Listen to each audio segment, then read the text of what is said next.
everyone, welcome to the OklaRoots YouTube channel. In today's tutorial, we are going to make the coolest bag that I have made this year. Today, we're gonna make the leader of the pack, I think it's 2.0 backpack from ByAnnie patterns. And y'all, this thing is huge. Okay, it's not 2.0, it's not 2.0, it's just the leader of the pack backpack. This thing is so cool. So this is a ByAnnie pattern. ByAnnie patterns are pretty much always paper patterns. They're not PDF patterns. So we do have this in Shop OklaRoots. Also, check your local quilt store if you'd like to buy the pattern. They are available, usually in-person quilt shops, because they are designed for quilters who are bag makers. But I'm just saying, this is not like, oh, a simple little bag you can make from quilt remnants. This is a major stinking backpack. Look at these straps. We're gonna be here for a minute, guys. Okay, so let's run through the pockets and everything. I will try not to take forever in this introduction because it is a long video, a very long video. So on the front, we have this front compartment, which is a mini backpack. This could alone be its own backpack. So think about that if you want to get creative. We have a zipper pocket. Ba-bam. Oh, it's already open. We have a zipper pocket right there on the front. Opens up. Great. Then we have big zipper pocket. It's a double zip. We're going to open this up. Nice big side gusset. Open it up. And we have some amazing organizational slip pockets here. We have elastic pockets. We have slip pockets. We have dividers. Big space. Great for travel, for kids, for class, for college, for everything. Now we have the big old backpack. On the sides, we have two mesh pockets. You could definitely switch out the mesh for regular material if you would like to just have like a water bottle pocket that doesn't use the mesh. Then on the top, we have a double zip. I've got these giant zipper pulls here, which are fun. Open this up. Gotta catch my breath. On the inside, we have it's like a text sleeve. It's an expanding sleeve. It is padded. If you're using foam everywhere in this bag, then this would be a great laptop sleeve. On the other panel, on the front, we have a giant zipper mesh pocket. Pockets, pockets, pockets. There are no pockets on the back panel, on the exterior of the back panel. However, back here, we have the coolest backpack straps I have ever made. These suckers are so stinking cool. They are padded. They have a cool front and back. They are layered. You have the webbing sneaking out from underneath.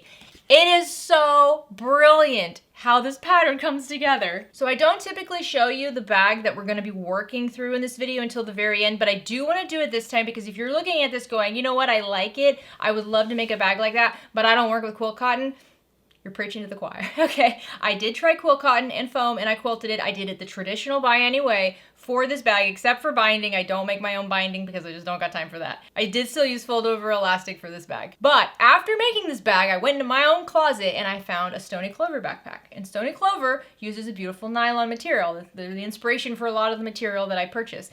And I was like, you know what? I want to make this bag, but I don't want it to be so structured. And I don't want to use quilt cotton. And I don't want to use foam. So that's what we're doing in the tutorial today. Let me show you what we end up with. Okay, are you ready? I didn't even realize that my outfit matches the backpack. Look at this backpack. This is all bonded nylon. Bonded nylon everywhere. I added foam in just a couple places. The straps, because I just couldn't get over how beautiful these padded straps are, I added foam there. And I still added foam on that expanding compartment inside.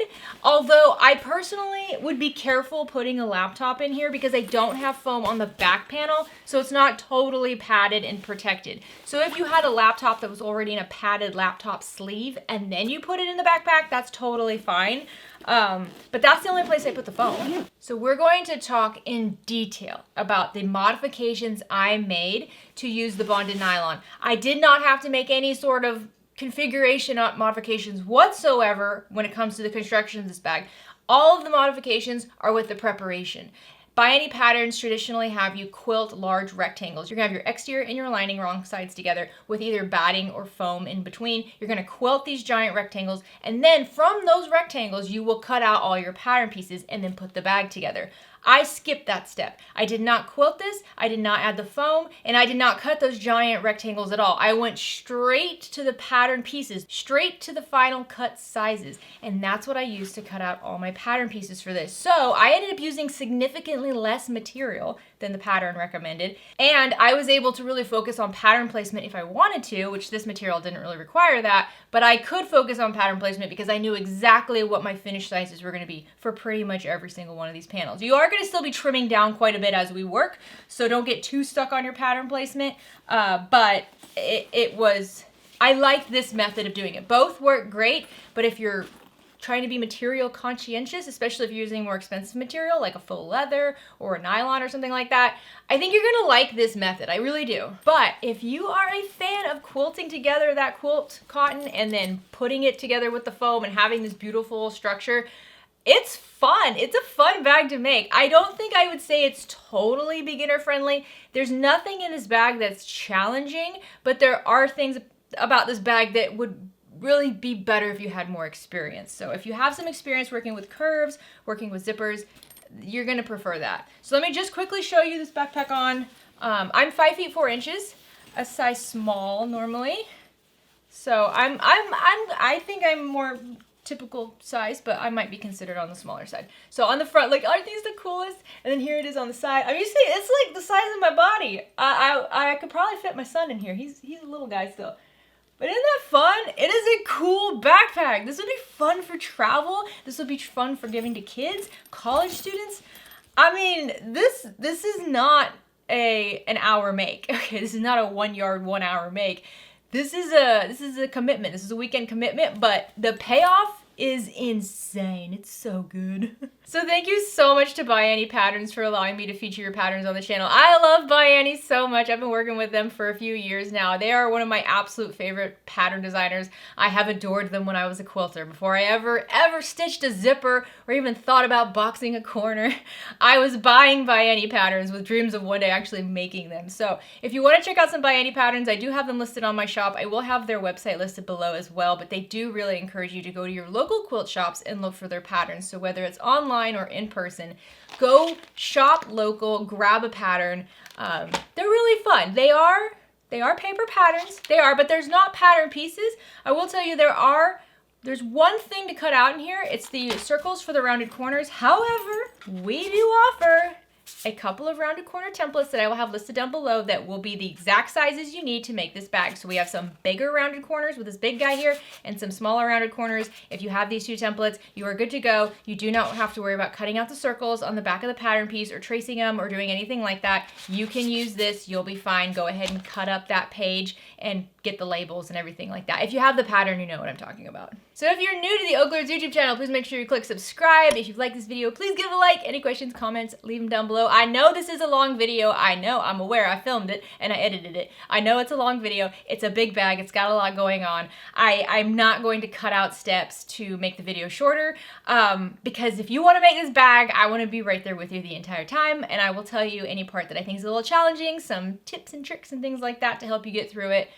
And I just want to sew with you guys. So it's a long video. Thank you so much for watching it. Alrighty guys, let's get started. So I'm going to read to you what the pattern says you should have with regards to yardage first, and then we're going to talk about how much I actually used for this version of the bag. So the pattern says you're going to need 1 5/8 of a yard of your main fabric, 1 5/8 of a yard of your lining fabric. Then you're going to need 1 1/4 yards of your coordinating fabric, and then 3/8 of a yard of your contrasting fabric. That is a lot of fabric. It is. It's a lot of fabric. Now, this is what I have left over. These 4 pieces here are my leftovers from what I used fabric-wise. Now, I started out with 2 full yards, this ghosty print and this rose color. I had 1 yard of each of these of bonded nylon. Now, bonded nylon is wider than quilt cotton. Quilt cotton is usually 44 inches wide. Bonded nylon can be up to 60 inches wide. So that's something to take note of, but I did have quite a bit. Most of this is going to be the exterior, most of this is going to be the lining. For my contrasting coordinating material, I have these 2. These were remnant cuts. One thing to note, I am not building my own binding, so I need quite a bit less material when it comes to these pieces because I am going to be using fold over elastic for my binding instead of building it. So it's kind of hard to give you a really good measurement of how much material you need if you do it my way, I would say have at least 3 yards of bonded nylon to work with, because you will want to mix up the prints and colors. Just make sure they all go together. You can see here, I just made sure that these, I'm going for a neutral look, but you know, like this rose color is in the print. This is a close enough beige to the checks that it will all work well together. If you're going to make the quilted version of the bag, you're going to need 1 5/8 yard of Soft and Stable. So this is ByAnnie Soft and Stable. It is a foam. You could use batting if you prefer. If you don't want the super structure, but you still want the soft quiltiness of it, you could use batting. I am actually not going to be using any of it. I'm only using a small amount of foam for the straps, and I'll show you exactly where those are. So I'm using it for the straps and one of the pockets, but that's it. The first bag I showed you just a minute ago, I used it everywhere like the pattern suggested. It's very structured. It has a great shape. I want to see what this looks like, you know, without it. If you're using quilt cotton, you will need fusible interfacing. You're gonna need 1/2 yard of that, and the pattern is very specific on where you fuse that, so make sure you pay attention to it. I did not use any fusible interfacing to the main panels, so the main parts of the backpack. I just quilted those to the foam, and that was it. The fusible interfacing was only used for like pocket pieces and things like that. And then finally, you're gonna want 1/2 yard of mesh material. This is gonna be for the side pockets, for the inside pockets. The mesh pockets are completely optional. If you're like, I'm never gonna use a side pocket on the outside of the bag, you could just leave it off. That's totally fine. Okay, so not a whole lot of hardware per se. I have a lot of binding here. These are all binding. So these two here are fold over elastic. They're both 1 inch wide. And then I have a 1 inch wide water resistant canvas binding.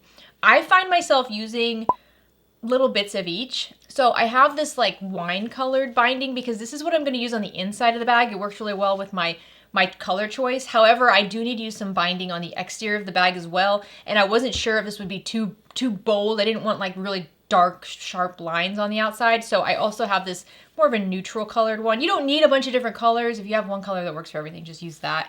And now I also have webbing. So for my straps and my handle, I will be using just this beautiful webbing here. ByAnnie patterns have you typically create your own straps by using a white webbing insert called a Polypro, and then you completely encase it with quilt cotton. I don't like doing it. I don't want to spend the time doing it. I like to just use webbing. I have a ton of beautiful colors and prints, so I will just be using webbing. For this, you want 3 yards, and anywhere it says measurements to cut your Polypro strapping, that's what I'll be cutting my webbing at. And then finally, the hardware. I was not going to order these special ladder buckles, but I had a lot of people on social media tell me I had to do it. So I did. In the bag I showed you in the beginning, like I said, I just used regular old strap adjusters. They can work if they are tight enough with your webbing. If they're really wide and it's too loose, it's not going to work. Your straps are just going to come undone over and over again. But these are specific buckles made for backpacks. I've never worked with them before. Hopefully it works out today. So here's pretty much all my other stuff today. I might use rivets on the strap in the very end of the bag. We'll see. So I'm not showing those just yet because I don't know if I'm going to do it. First of all, we're going to be rounding some corners, and they're going to be all different sizes. We're going to have smaller rounded corners and much bigger rounded corners. On the back of one of the sheets of paper in the pattern are a bunch of circles that you can use to help you round the corners. However, the other side of that paper has all of the labels. So if you want to use the labels, you will have to trace those circles onto something else before you cut it out. I created a whole new template to help me with this. Both of these templates are in shop OklaRoots. It's the rounded corner halves template and the big rounded corner template. So this has 5, 6, 5.5, 6.5. The halves has 1.5, 2.5, 3.5, and 4.5. These two templates are going to be perfect to help me round out the corners as we go through the pattern today. I have a seam ripper as always, lots of clips. Besides these metal clips, I also have these larger metal clips that are going to be really helpful. I have a friction pen, an air erasing marker, a chalk pen, and a silver ink pen. The hardest part of this whole bag is marking on material with something that will not show up in the end. I'm going to give you some tips to help you not have to mark big lines across main exterior pattern pieces. I don't like doing that because, like, if I use an air erasing marker, it should come out, but I don't like trusting that it will, so we're going to talk a lot about that today. Then I have a 1 inch by 6 inch ruler, a turning tool, and then lots of tape. I have 1/8 of an inch wide, 1/4 inch wide, double-sided tape, and then I have my 3M transport tape, or you can use paper tape to just hold everything in place. So let's go through the pattern pieces. I'm going to try to go through them like section by section with how we'll be working with them. So first, let's talk about the straps. You're going to have your padded strap A and your padded strap B. So I want to mention that with ByAnnie patterns, how it works is you create these big rectangles of your material. You cut them out. You cut out your soft and stable, your foam, your batting, whatever you want to use, it goes in between. You sandwich them wrong sides together with your batting or foam in between them. You quilt them out, and then from those big quilted rectangles, you will cut out your main pattern pieces. So, for example, these straps, this is strap A and strap B, you see they're two-sided. They have a front side and a back side. Both of them do. I did not do that for today's tutorial because I am not adding quilting to everything. So when I cut out all my pattern pieces today, I did not cut out quilted set A, B, C, and D. So those are your main big rectangles you'll cut out that you will then quilt and then cut down from. I did not cut those pattern pieces out. I skipped that. I X'd it out. I went over that. I just bypassed it completely. I went straight into cutting the pattern pieces that are going to be for the main body, for the pockets, all the main cuts. I went into just cutting those, and I made sure for each one of them that was from a quilted set, I cut a front piece and a back piece. So for example, from quilted set B, okay, if you did that, you would cut your padded strap A's and your padded strap B's. Instead of doing that, instead of going from quilted set B, I just went to the measurements for padded strap A and padded strap B, and I cut 2 exteriors and 2 linings for each of those. I hope that makes sense. I'm literally just skipping the quilted part, but when you go to the cutout portions of the pattern, you can see the final sizes, and it will say it's from a quilted piece of material. That just means you need a front and the back. So I'm probably making this more complicated than it should be. Anyways, we have padded strap A, 2 cuts of that, padded strap B, 2 cuts of that. When we build this, the B's are going to overlap the A like that. So if you have a print that you really want to shine here, make sure it's on the B pieces, not the A pieces. You're not going to see much of the A piece. And then you're going to have your strapping. You're going to have your upper straps. You're going to have 2 cuts of this. So these are actually going to be, let me just show you. This is going to go over the bigger piece like that and under the smaller piece, and that's how you're going to build your strap. So again, you're not going to see a whole lot of it on the upper strap parts, and then you're also going to have your grab handle. So these all say that they're from like the strap stabilizer. I'm just cutting it from the webbing and calling it a day. Continuing on with the straps, you're going to have 2 cuts of material for your strap tabs. These are not double-sided, these are just one piece of fabric, and you're going to have 2 cuts of your webbing for your lower strap. So now here are my pattern pieces for the main gusset of the bag. This is the big gusset. So you're going to have 2 cuts of your zipper strips. Both of these have a front and the back. So you can see I have a exterior side, I have a lining side. I do not have any interfacing in between them. I'm going for loosey-goosey. So we have that cut. Then we have our very long zipper with 2 zipper pulls.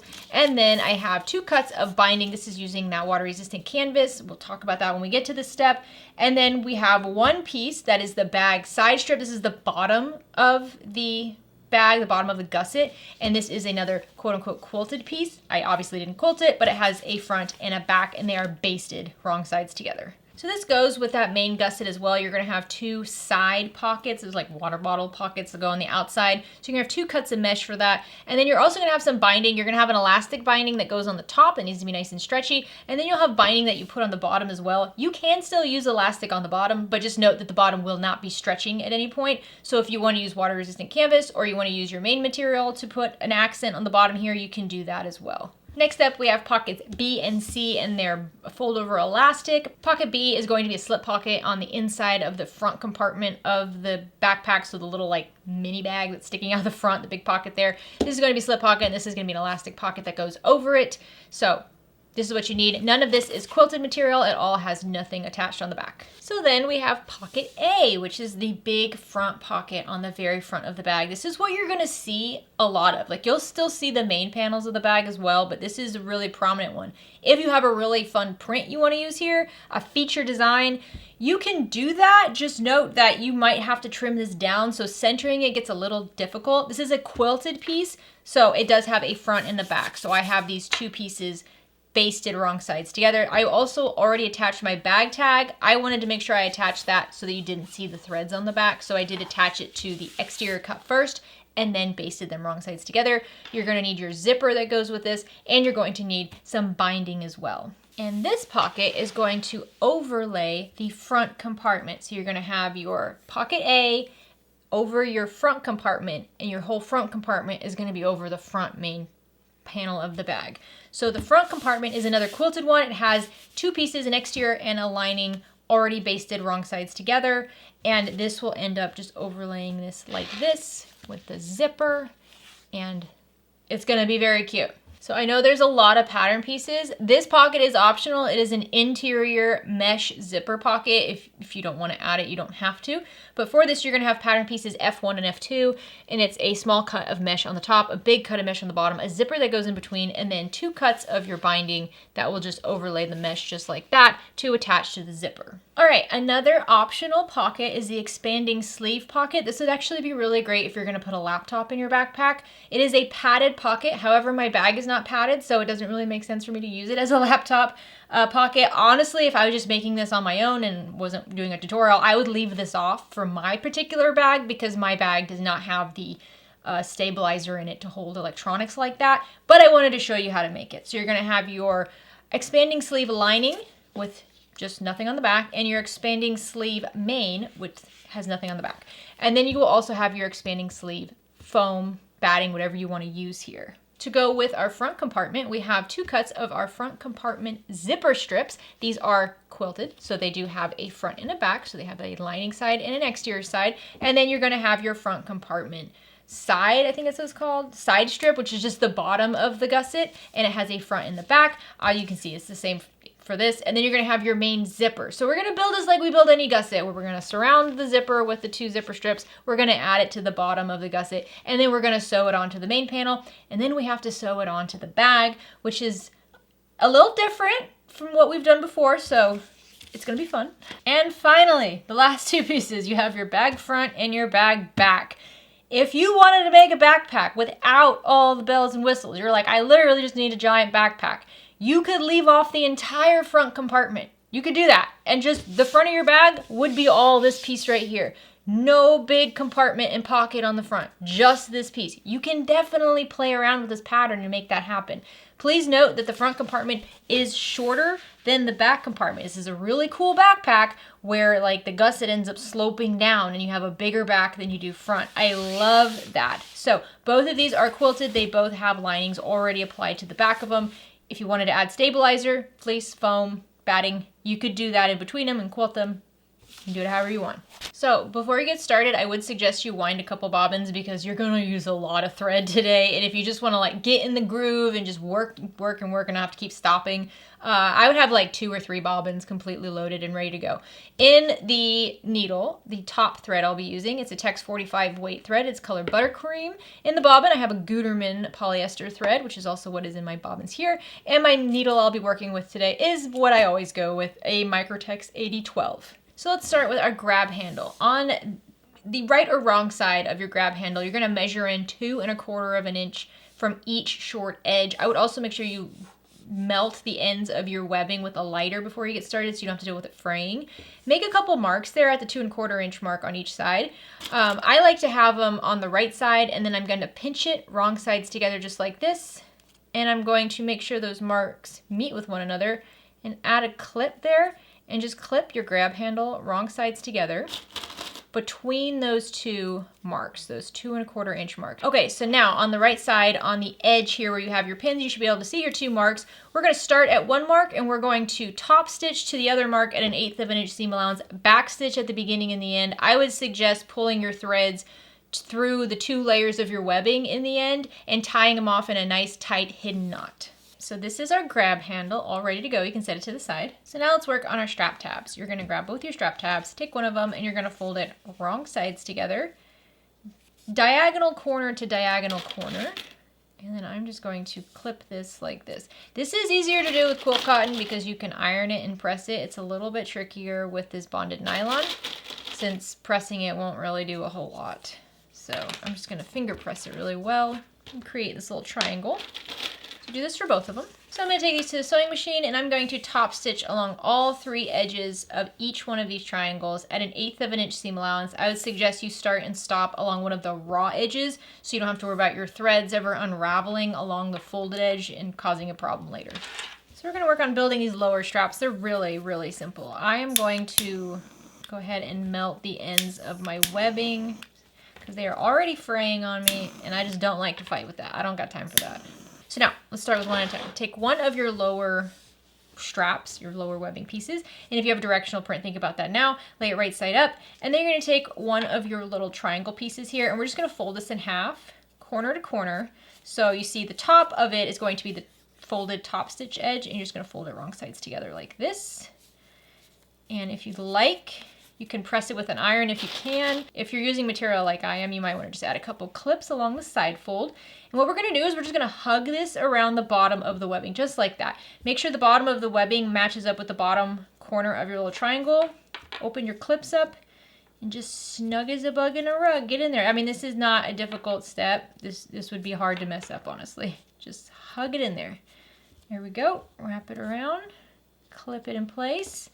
Make sure you have the corners meeting up over here. If you need to kind of twist it around, go ahead and do that. Okay, so now we're going to repeat that with the other straps. I'm just going to pull this over to the left, and we just want to mirror it. So if you have pattern placement or anything, think about that now. So the other one is going to wrap around the opposite edge. So you see when I have them both facing right side up, if you have a right side, they will be opposite of one another. If you don't have a right side and wrong side, then it doesn't matter. But just hug this around, match up the corners of your little side strap here, and just make sure it's nice and tight around the edge of your strap. So now we're going to take this to the sewing machine, and we're going to top stitch around all three edges of our new little triangles, which means you will be top stitching over the top stitching you've already made on the top edge. It is what it is. We're going to top stitch around all three edges so that we're attaching it to the webbing. If you also want to top stitch a little 1-inch box on the top with an X between it, you can do that. I might give it a go. I might give it a try. You want to just stitch a lot. You don't want this to come undone at any point. If you'd also like to add rivets to this, you definitely can. Back stitch at the beginning and the end. Okay, I did a lot of stitches on those because I do not want this coming undone. It looks really good though. So now we're just going to trim off the hangover of your webbing since we don't need that. And just so I don't forget later, I'm also going to grab my lighter and just melt in there. If you're using quilt cotton for this, be careful because quilt cotton does catch on fire when you get a lighter too close to it. So just make sure you put it out if you get a little bit of a fire. Okay, so your bottom straps are done. You can set these to the side. So now we're going to work on the padded straps, which are so cool. I know that you've always wanted to make one of these. I did too. But I just want to make sure you can wrap your head around it before you get started because I had absolutely no idea how these pieces were going to come together when I cut out everything for the first bag. So to save you the trouble, the longer strip padded strap is going to go on the bottom. The strap will go over it like that. The shorter padded strap will go over it. So you're going to see mostly the shorter padded strap. And then we're going to put binding on the sides of this as well. So think about that. If you're using the ByAnnie fold over elastic, it might be too narrow to bind these because this does get pretty thick over here. So just consider that. So let's start by applying the hardware. On the wrong side of each of your webbing cuts, measure from the bottom up 7 inches and make a mark. I'm going to use some double-sided tape here to help me with this. We don't want to add a lot though. So I'm just going to add about 2 inches below that mark, centered, so I don't have to sew over this. I'm going to do this for both of them. Okay, so now we need to thread on our buckle, and I'll be honest, I already did it wrong once. Let's see if we can do it right. Make sure your webbing is wrong side up. I've already taken the paper off of my double-sided tape. And what we're going to do, let's see if we can do this. We're going to take the bottom edge of our webbing, and with the, like I said, the buckle wrong side up, you're going to insert the bottom edge between the top and second bars. So bar 1 and 2, you're going to insert it from the top down like that, and then pull the bottom edge of your webbing up so that it comes back up so it's hugging that bar 2, and then just pull this up until the raw edge of your webbing meets that line, and tape this in place and adjust as necessary. So on the back it looks like it's covering the top 2 bars, but when we flip it to the right side we see it's just covering that second from the top bar. Does that make sense? Third time's a charm. So I'm going to repeat that with the other strap. All right, it looks good. Look at me, I'm like a professional backpack maker. Okay, set these to the side for just a minute. Now we need to focus on our padded strap A's, which are the longer ones. So with the exterior facing right side up for our padded strap A, you're gonna mark along the 2 long side edges 1/2 inch in. You can see I just made tick marks at the top. This is all gonna be covered. The top, most of this strap is gonna be covered in the end, so you can just go all the way down the sides, it's fine.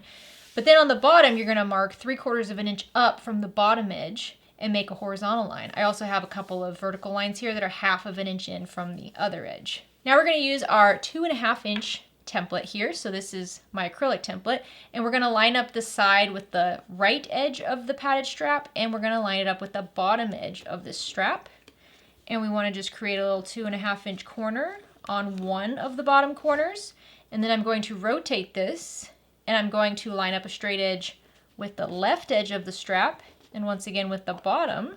And I'm going to draw that 2.5 inch curve on the other bottom corner. So we create this little like petal type shape down here. So to make sure that this isn't an issue later, what we're gonna do is go to the sewing machine and we're gonna stitch 1/8 inch within inside. So, you know, inside these curved marks that we just made on the bottom here, just 1/8 inch in. I'm gonna do it for both of the straps. So once you have it basted inside of those mark lines, it's just to help hold it together, because now we have to cut along the rounded mark lines. So not those 1/2 inch mark lines or the 3/4 inch mark line, just the rounded marked lines. We're gonna just trim those down because it gives it a really beautiful look. So let's get to work. Grab one of your webbing pieces and lay it wrong side up, and then we're gonna grab some double-sided tape, and starting just about like 1.5 inches or 2 inches above the bottom where the buckle is, I'm gonna add some double-sided tape centered on the back of my webbing, just like this, and then I'm going to cut it down. Now what we're gonna do is we're going to lay this so that it's right side up and the bottom strap is right side up, and we're gonna center it between those 2 1/2 inch lines that are vertical and parallel to the long edges, just like this. So the bottom of your buckle should pretty much come to meet that 3/4 inch mark down there, and the top of your strap should go all the way to the very edge. One thing I want to note is that this right here is going to get very bulky. At the very, very top here, this is going to get pretty bulky in the end, and it might cause some issues when you have to stitch it to the back panel, the gusset, and everything. We're gonna have so many layers here that it can be hard to cover with binding. Because this entire strap is going to be stitched down to this and then covered up with this piece right here, I just want you to know that if you want to lower this down by about 1/2 inch so that the webbing is not in the seam up here, you are more than welcome to do that, because then you could have it like this, and it's just one less layer that's going to be in a very thick seam. So think about that now. I am going to leave it as is so that once we get to that spot, if it's difficult, we can talk about it. I'm going to remove the paper from the back of my webbing, and I'm just going to line up the sides of my webbing with those 1/2 inch marks running along the edge. If it's not perfect, it's fine. No one's going to see it. All the way down like this. There we go. See? Isn't that pretty? So now measure down 12 inches from the top edge. I have a couple little tick marks here, and take this to the sewing machine, and you're just going to top stitch along both long edges and then horizontally across the webbing at the 12 inch mark, and then back up the other side. At 1/8 inch seam allowance, this is all going to be hidden in the end. This is just to make sure it's secure in place. So now we're going to work on attaching the padded strip B to padded strip A. It's going to be just like that. But first we need to close off this bottom edge of your top piece here. So this is why I said I had 2 different colors of binding, because I feel like this brown is going to look better versus this burgundy in the end. I think this is just too bold for the exterior of the bag. But you can use whatever you'd like, any type of binding you like. I'm just going to trim down a couple pieces here so that they are a little bit wider than I need them. And then I'm just going to wrap this around the bottom edge of my padded strip B. Do your best to make sure it comes together on both sides. Sometimes if you're a little worried that like when you fold it over, that if you top stitch along the top edge, you're not going to catch the back.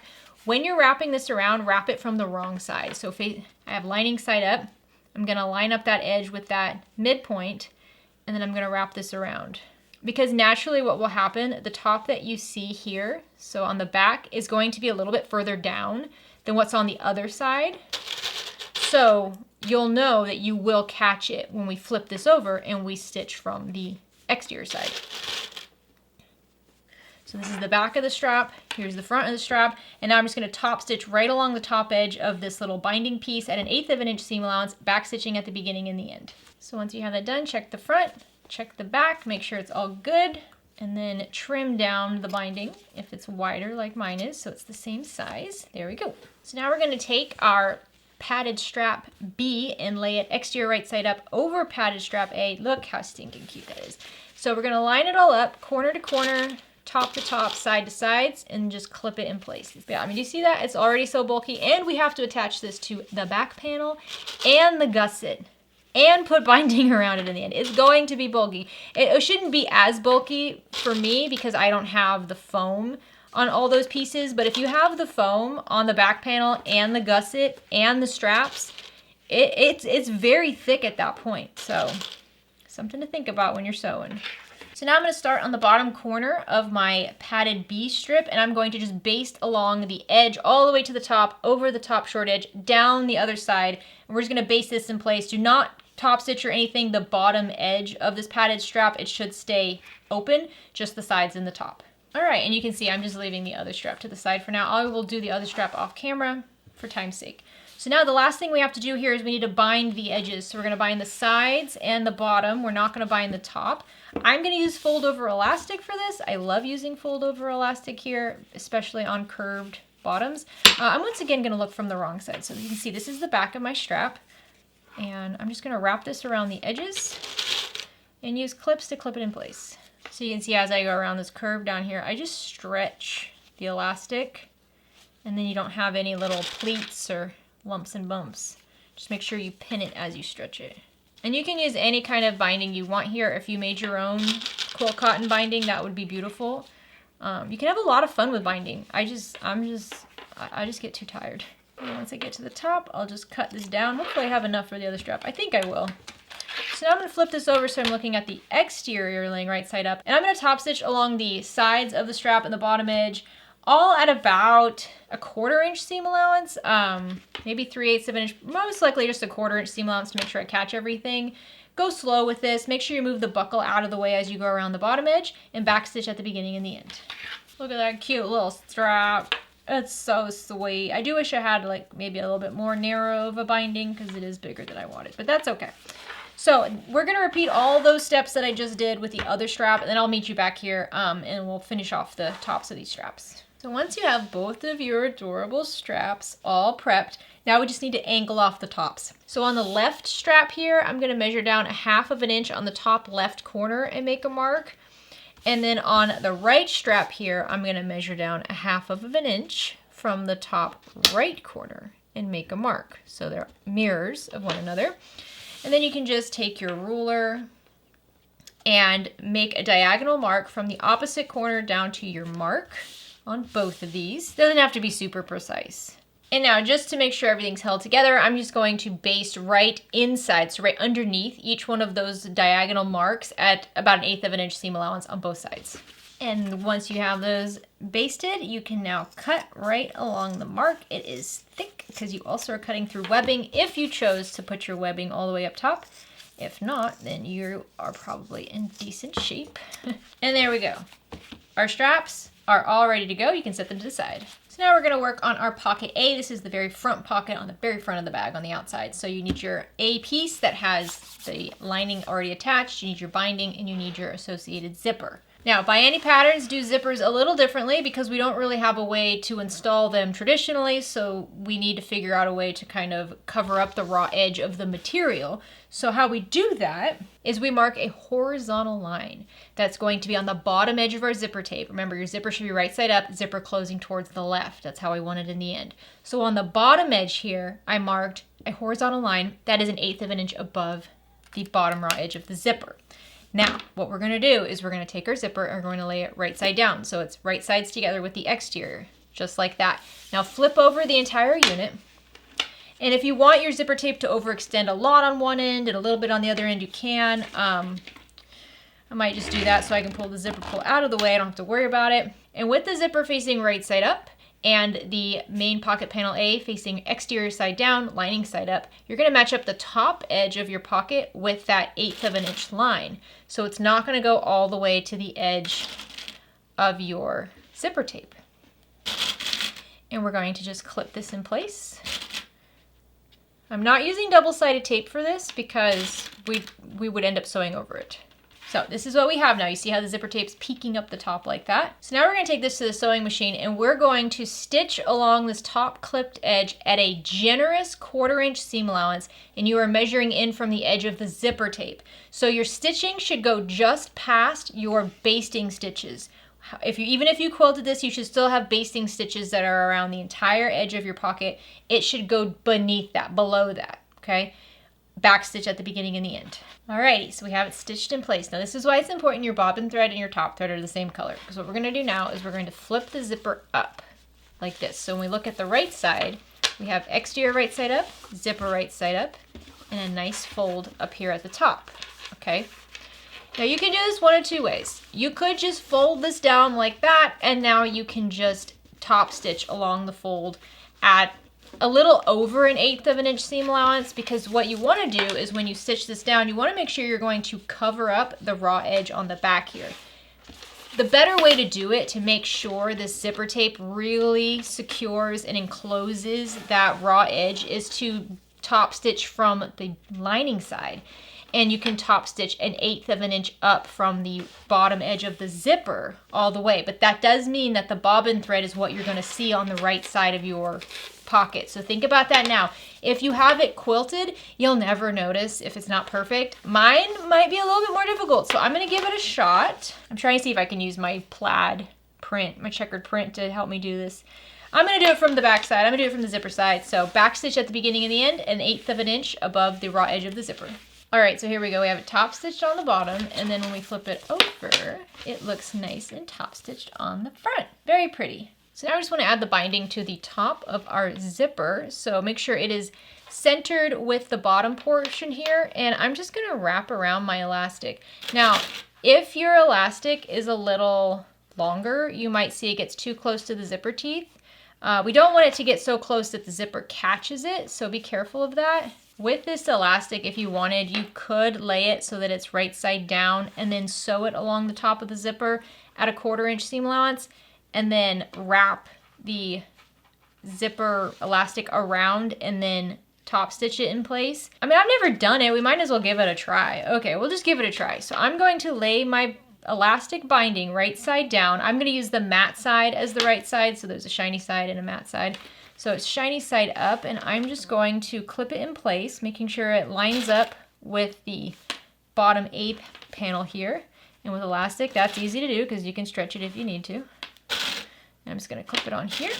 And now I'm going to stitch along this clipped edge at a 1/4 inch seam allowance, back stitching at the beginning and the end. All right, so here's what I'm going to try. On the wrong side of my zipper, I'm going to add some 1/8 of an inch wide double-sided tape on the very top. So I'm just going to add it where the material is. I've never done this before, so bear with me. Okay, I'm going to just remove a section of it while I do this. And I'm going to wrap this elastic up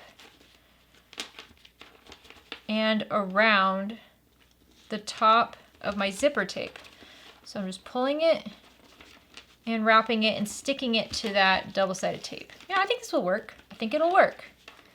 If you want to use clips instead of or in addition to, you can do that. I think I'm going to use them as well, just in case it pulls off. All right, that looks nice, doesn't it? That looks really nice. So now from the right side of the exterior part of the pocket, I'm going to top stitch right along this top edge at 1/8 of an inch seam allowance to hold this binding in place. Well, that looks lovely, doesn't it? Yes, and I caught it all on the back, barely, but I did catch it. It will work. All right, now the pattern is going to tell you exactly how tall this pocket needs to be, so you will most likely need to trim off a bit. You're going to trim it off from the bottom. Once you have that trimmed off, just go ahead and baste along that bottom edge again, and then you can put the pocket to the side. So now let's work on pockets B and C. If you're going to be adding any sort of woven interfacing to this, make sure you pay attention to the instructions. It'll tell you exactly where you're going to put it on pocket B. So take pocket B and we're going to fold it in half, short edges together, wrong sides together. And I'm just going to use clips to hold this in place. If you'd like to press it with an iron, you can. We want to press that fold on the top. That's what we want to get nice and taut. So once you have your pocket B folded in half, on the top right side with the fold on the top, you're gonna mark a few lines. You're gonna mark a horizontal line that is 1/2 inch up from the bottom, and you're gonna mark a horizontal line that is 6 inches up from the bottom. And then you're gonna mark a vertical line that is 4 inches to the right of the left edge. These will be used in a later step, so set this to the side for just a second while we work on pocket C. So now take pocket C and we're gonna fold it wrong sides together. And if you have a preference, you're gonna match up the top and bottom edges together. And then clip along the raw edges on the bottom or top, however you wanna look at it, and the sides. So now we're gonna take this to a sewing machine and we're just gonna baste along the sides and then the raw long edge, all at 1/8 inch seam allowance, backstitch at the beginning and the end. So now lay your pocket right side up, and the top edge of this C pocket is going to be the raw edge, the bottom edge is the folded edge. And you wanna mark a couple vertical lines. You're gonna mark one line that is vertical, and it is 4 3/4 inch in from the left edge, and another line that is vertical and 2 inches in from the right edge. Now we want to attach our fold over elastic, which you will notice is shorter than the pocket. It's supposed to create a scrunched look. However, this can get a little challenging. So what I'm gonna do is I'm just going to start by attaching the elastic to each corner, just like this. And then I'm going to stretch it so the elastic hugs around it. And then I'm going to find somewhere in the middle, maybe not exactly the middle, but middle enough. I'm gonna put my finger down on it and then put a clip there. So it's scrunchy, it's a little tricky, but we can do this. This is as much as I clip because over clipping it just makes it hard. What you're gonna do is you're going to stretch the elastic at the machine. So you see when you stretch it, it wraps around the top edge. We're gonna stretch it at the machine as we sew it, okay? So we're gonna start at the very edge and we're going to stitch this on. I'm gonna top stitch it at about a 3/8 inch seam allowance from the top folded edge, or 1/8 inch above the bottom edge of my binding. And as I go, the first thing you want to do is make sure you get your needle in the corner. Once you get your needle in the corner and you can backstitch, you've got it tacked down. So once it's tacked down, then pull the material to stretch the elastic and continue top stitching along the top edge. Again, once you get to the center, you can kind of readjust and then pull the second half. Backstitch at the beginning and the end. So there we go. So now you see the top of the pocket is a little bit scrunched, but it does stretch a bit. It's not a super stretchy pocket, but it's cute. So if you use clips to hold your pocket B in half, you can unclip them. We need to unfold it now. So now open up your pocket B so it's right side up, and the marked edges are on the bottom here. And then you're gonna take your pocket C and you're gonna line up the bottom folded edge of pocket C with the bottom edge of pocket B where that 1/2 inch mark is, okay? So pocket C is wider than pocket B. Don't worry about that right now. Just work on the edges for now. So we're going to clip the left edge. It should match up perfectly from that 1/2 inch mark to that second mark up top. Just clip this in place. And then do the same thing on the other edge. Match up that bottom corner with the 1/2 inch mark on the bottom and clip it in place. So you should have a situation like this where it's all bunched up in the center. So now we have a couple lines here. We have this vertical line on the panel B underneath C, and we have this vertical line that's towards the left edge on panel C. So we're gonna match those up. So just lay this flat, make sure the bottom edge is matching up with that 1/2 inch mark. This would be easier if you have pins, but I cannot use pins because they will leave permanent marks in my material. So I'm just going to use a little bit of tape here, if I can get the end of it. So I'm just using a tiny bit of tape here. So now you see we have the line matched up, but we have this mess here. So what you're gonna do is you're going to pleat it. So you're just going to take the bottom edge on the left of that mark and just fold it over itself so it can lay flat. This is kind of tricky to do with the bonded nylon. So there we go. So we have one pleat. Make sure you're not pleating the pocket B. You're only pleating pocket C. That's hard to say. So I'm gonna use tape to help me with this. And the pleats are going to face away from that center line. So we've done that one. And now we're going to go to the right of the line. Try to go about the same distance away as you did on the left. And then we'll just tape down this pleat as well. There we go.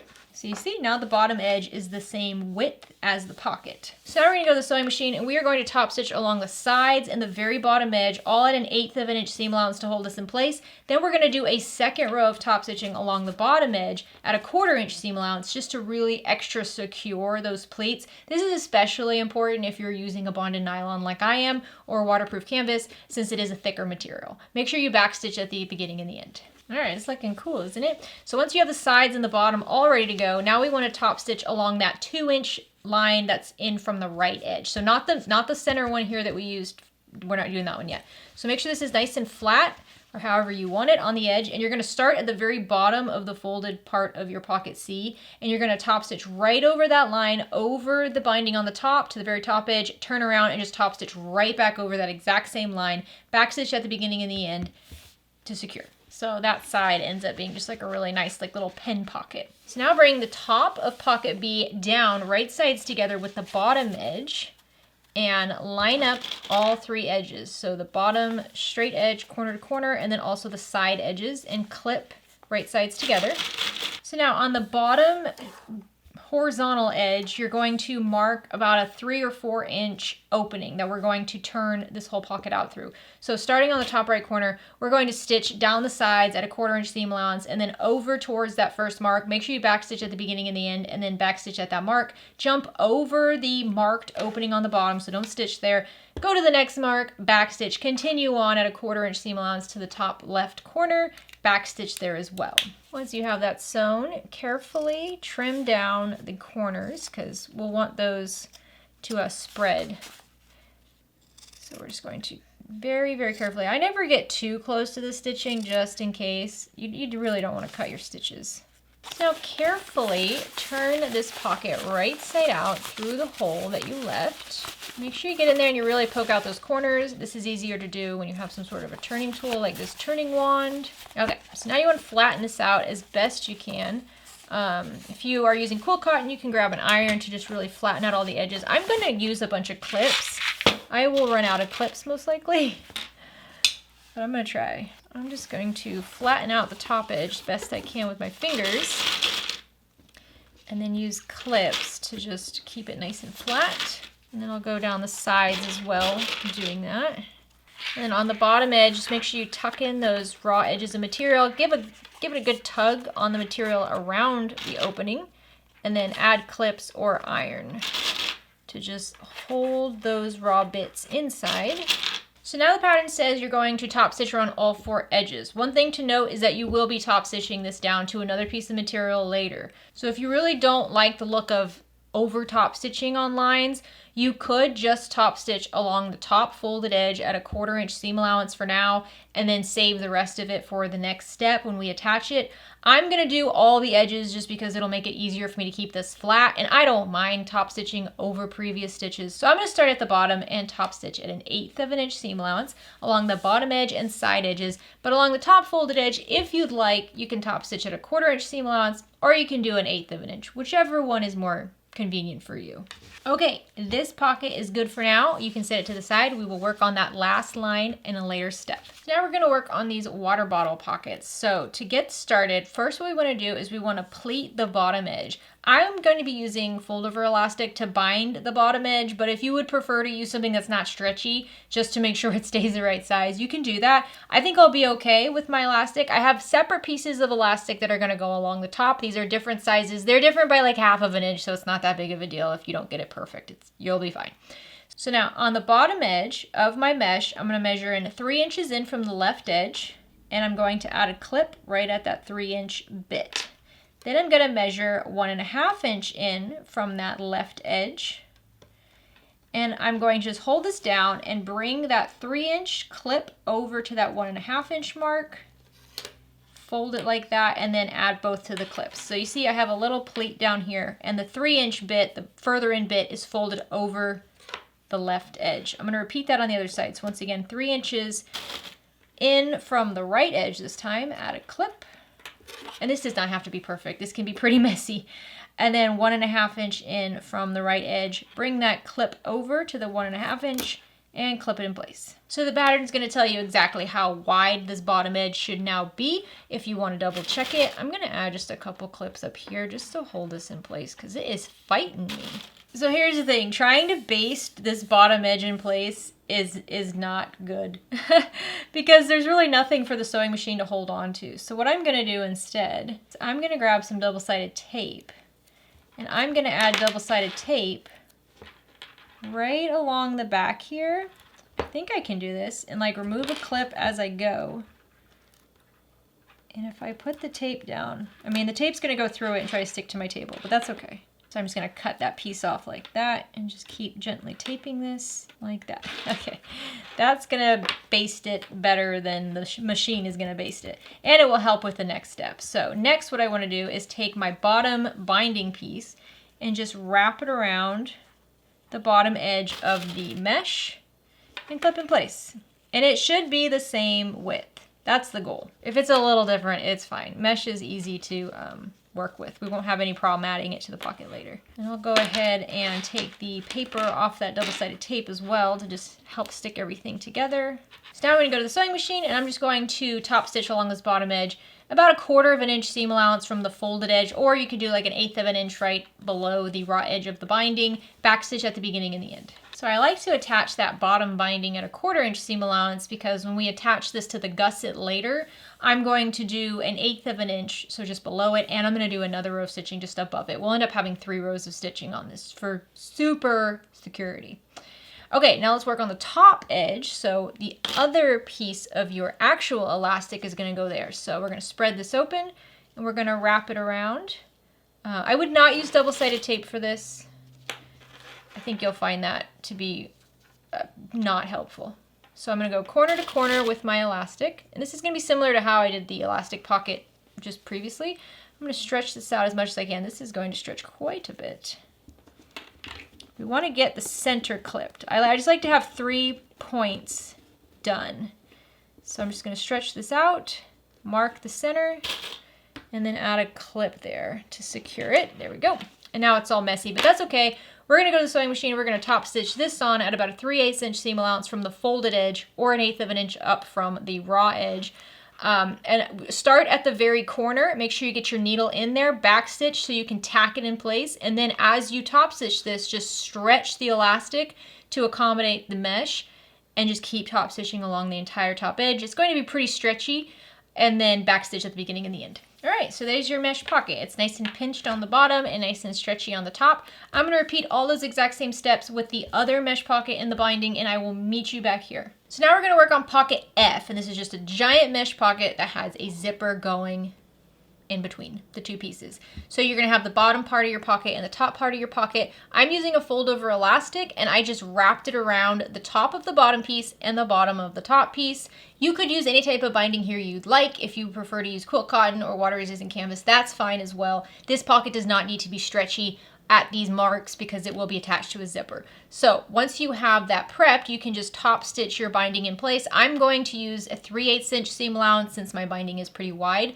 and I'm going to measure it from the folded edge of each one of these pockets, backstitch at the beginning and the end. So once you have the binding attached to those pieces, now we just need to top stitch this onto the zipper, which is pretty simple to do. I'm going to use double-sided tape to help with this. So I'm going to add it right along the very, very edge of the top and the bottom of my zipper. I'm going to move my zipper pull, move it like really far to the left. So now with the zipper pull out of the way over on the left, I'm going to remove the paper from the tape on the bottom edge here. And then I'm just going to overlay my bottom portion of my mesh pocket so that the top edge of the edge comes about 1/8 of an inch below the zipper teeth. So I'll start over here on the right.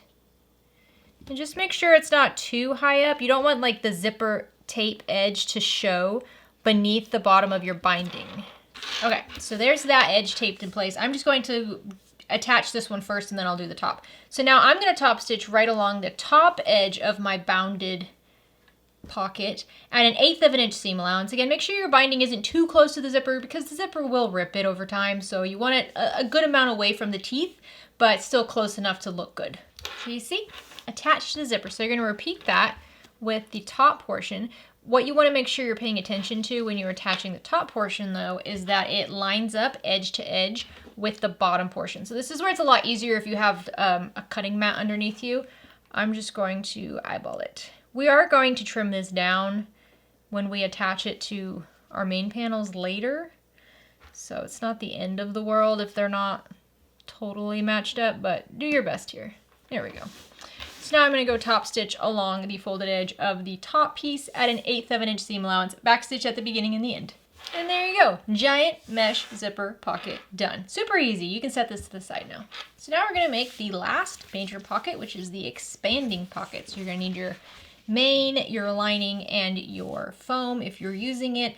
The main and lining, one is just taller than the other. I think the lining's taller. I don't know. If you use two different colors here, you'll see why it looks cool, but I just used the same one. I should have used two different colors. I apologize. So if you're using quilt cotton, you're going to want to add the woven interfacing per the pattern. I'm not using quilt cotton, so I'm not doing that. On the main cut of material here, you're going to measure in 1.5 inches from the left and from the right and draw 2 vertical lines. So now grab your stabilizer and lay it right side up, and then take your main and lay it over your stabilizer and centered. You should notice that the edges of the stabilizer match up with the marked lines you just made. We're going to match up the bottom edge. You should also notice that at the top edge, the stabilizer overhangs by a bit. So do your best here to get everything lined up where it's supposed to be. This is where these bigger clips come in handy for the top, because we do want to hold this in place on the top and the bottom. For the bottom though, I'll just use my regular clips. And now we're going to go to the sewing machine and we're going to sew along the top edge and the bottom edge at an 1/8 of an inch seam allowance. The top edge, you're measuring an 1/8 of an inch in from the fabric, not the foam. Backstitch at the beginning and the end if you'd like. Once you have the foam stitched in place, now grab your lining material and you're going to lay it right side down, right sides together with the main piece. And we're going to match up the sides and the top. The bottom edge will extend beyond the main. So the lining part will be further down than the main. You know what I'm saying here. So we want to focus on the top edge first. Once again, I'm going to use these longer clips. They're just easier because that foam is sticking out over there. So now we're going to sew along this top clipped edge at a 1/4 inch seam allowance, backstitching at the beginning and the end. If you find it easier to use double-sided tape to hold these two pieces of material together, I say go for it. So once you have the top edge clipped, we're going to pull the bottom edge of the lining up and match it up with the bottom edge of the main. This is clever. It's a clever pocket. It would really show how cool it is if I had used 2 different prints for this. But it is clever. So now we're just going to clip along this bottom edge to hold the lining and the main right sides together. And now we're going to sew along this bottom edge at a 1/4 inch seam allowance, backstitching at the beginning and the end. So now let's turn this right side out by pulling it through side and flattening it out.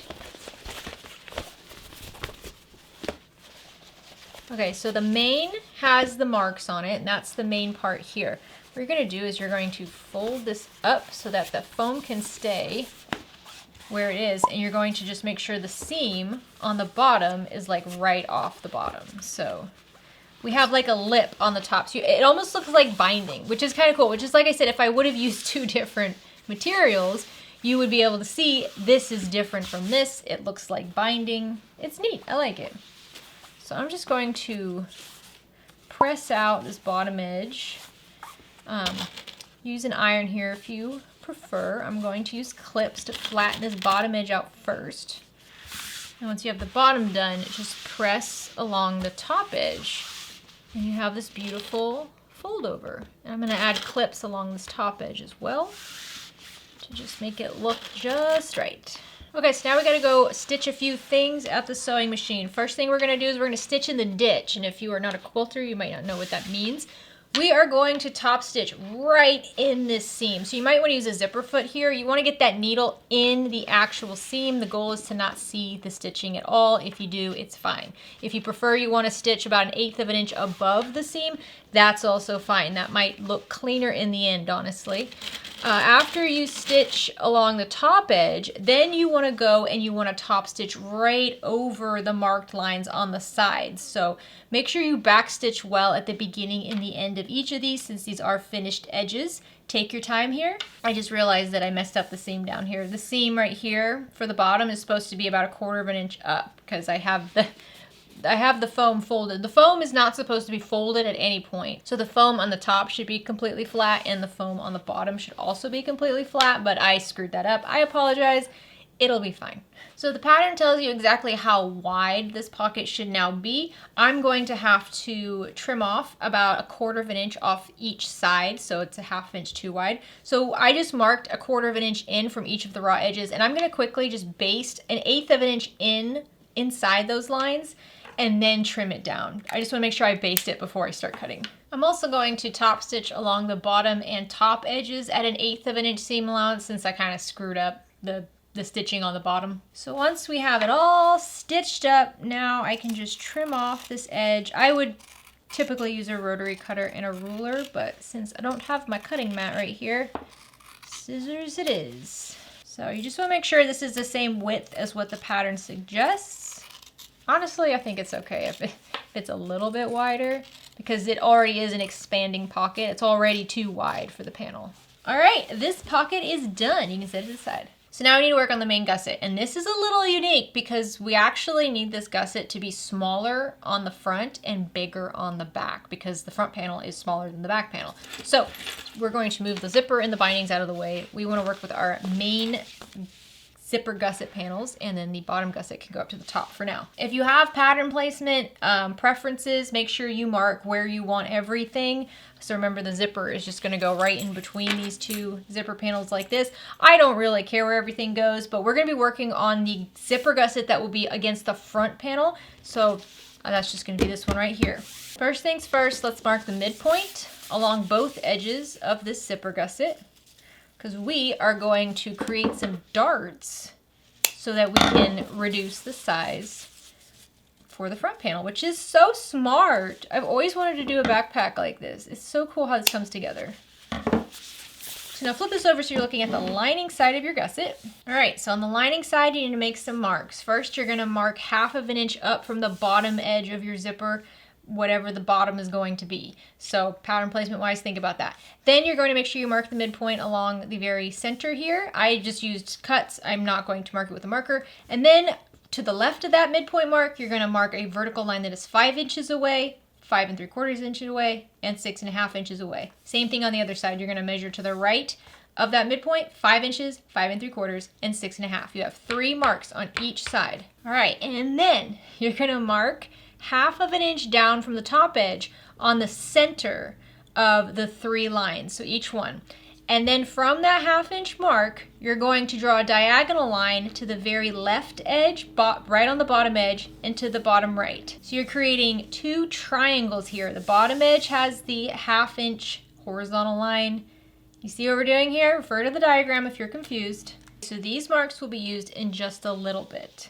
So now we need to attach our zipper. So on my long zipper here, I marked 1/8 of an inch up from the bottom edge and 1/8 of an inch down from the top edge, and drew a line because that's how we're going to do the zipper again. What we want to do is we want to attach the top edge of this front zipper gusset panel to one of these edges. So just remember that the bottom edge is going to be where the bottom of the triangles are. We're going to pinch those, and those will be attached to the front panel. The top edge does not have that horizontal line. So what we're going to do, I think I'm just going to move my zipper pulls all the way to one side so they're not in my way. That should be good. I'm going to grab my clips, and we're going to line this up so it's exterior right side down, right sides together with the zipper, and the edge of our zipper panel is going to match up with that 1/8 of an inch marked line that's on our zipper tape. And just clip these right sides together. Remember, exterior right sides together. So once you have this clipped in place, we're going to sew along this clipped edge at a generous 1/4 inch seam allowance. So just a bit more than a 1/4 inch seam allowance, but not quite 3/8 of an inch. Backstitch at the beginning and the end. So once you have the zipper sewn on, now we're going to flip it so the zipper is right side up and press along that seam really well. And then we're gonna flip this over so we're looking at the lining side, pressing that zipper tape down. And what we're gonna do now is we're gonna top stitch at 1/8 of an inch above the raw edge of the zipper tape to hold it flat against the lining. And enclosing the raw edge completely. Be careful while you're doing this. Again, if you prefer to top stitch from the right side of the exterior, you definitely can. You just want to make sure you're completely enclosing the raw edges. So take your time with this, backstitch at the beginning and the end. And there we go. So this is going to be the zipper that goes against the front panel. It has my diagonals. So now I'm going to take the remaining zipper panel and I'm going to attach to the zipper tape just like I did this one. So first things first is you want to lay it exterior right sides down and make sure that the two short edges match up. Make sure it's not, you know, way off like that. So match up the edges first and then match up the long raw edge with that 1/8 of an inch mark on your zipper tape. That is quickly fading for me, so I have to be fast. So now we're going to stitch along this clipped edge at a generous 1/4 inch seam allowance. Once again, you're measuring in from the zipper tape edge, not the fabric edge. Backstitch at the beginning and the end really well, and then just like we did before, flip it back, top stitch from the back side to hold the zipper in place. I'm going to do all that off camera because it is exactly what we just did for the other side of the zipper. Okay, so once you have both of your zipper panels attached, how cute is this? Isn't that just darling? On the back side, remember we have our triangles marked on this front panel here. You're going to mark your midpoint line right on the back. You're going to want to be able to see this because we're going to trim all this down in a little bit. And then from the bottom edge where the bottom of your triangles are, you're going to measure up 6 inches and draw a horizontal line on the other zipper panel. So have all your marks made now. And now we're going to pleat these things right here. So we're going to pinch our material so it's exteriors right sides together. You're going to fold right on that center line. Just like that. You can add some clips if you'd like. I like to add them on the fold. And then I also add them over here on the side, the bottom raw edge, just like that. Repeat for the other side as well. And when you do this, I like to take my finger and just rub it along the bottom to make sure my fabric doesn't start pinching or anything. You want this to be a clean fold. Both pieces of material need to be folded perfectly. So now we're going to go to the sewing machine. And we're going to sew right over the diagonal line. So pick whichever side of the fold you want. You have the diagonal line on both sides. You're going to stitch right over that diagonal line from the edge of the material to the corner of the fold. You might want to reduce your stitch length to like a 2mm stitch length. You want this to be really tight. And backstitch at the beginning and the end. Do this for both of your pleated triangles. Okay, do you see this? Do you see how that works? So now the back edge is longer than the front edge. So the back panel is bigger than the front panel. And this is just brilliant to me. I love it. So now what we need to do is we just need to clean up this right here. You're going to take the bottom pokey bit of your dart and you're going to fold it away from the center. So towards the left or the right, and then clip it just like this. And just get the point of the dart to line up with as close as it can get to the edge. Doesn't have to be perfect. And now just top stitch right over the edge of each of these little dart hangovers. Add an 1/8 of an inch seam allowance to tack down. Okay, now we need to just trim down this gusset. It's too wide, so we're going to first move our zipper pulls into the center of the gusset, just like this. And if you've lost some of your marks, just re-mark. You need 1/2 of an inch in on each long edge. So the top and the bottom long edges, you should have your 1/2 of an inch marks. Or it's 1/2 of an inch on the bottom, and then it's whatever you marked from the bottom up before. The top one should be okay. The bottom one might be falling, might be fading away. So what you want to do now is you want to stitch over the short edges. I'm going to use a basting stitch. So we're going to baste over the short edges at an 1/8 of an inch seam allowance, and then we're going to baste inside those two long horizontal marks. So above the bottom one and below the top one, add an 1/8 of an inch seam allowance because we're going to cut down on those marked lines in the next step. So you just want to make sure we're basting everything in place. Take your time doing this. Remark if you have to. Okay, you did it. So now we're going to trim down the zipper tape, and we're going to cut along those marked lines. This is why you can't really get too attached to pattern placement on this bag, because you end up having to trim down stuff so much.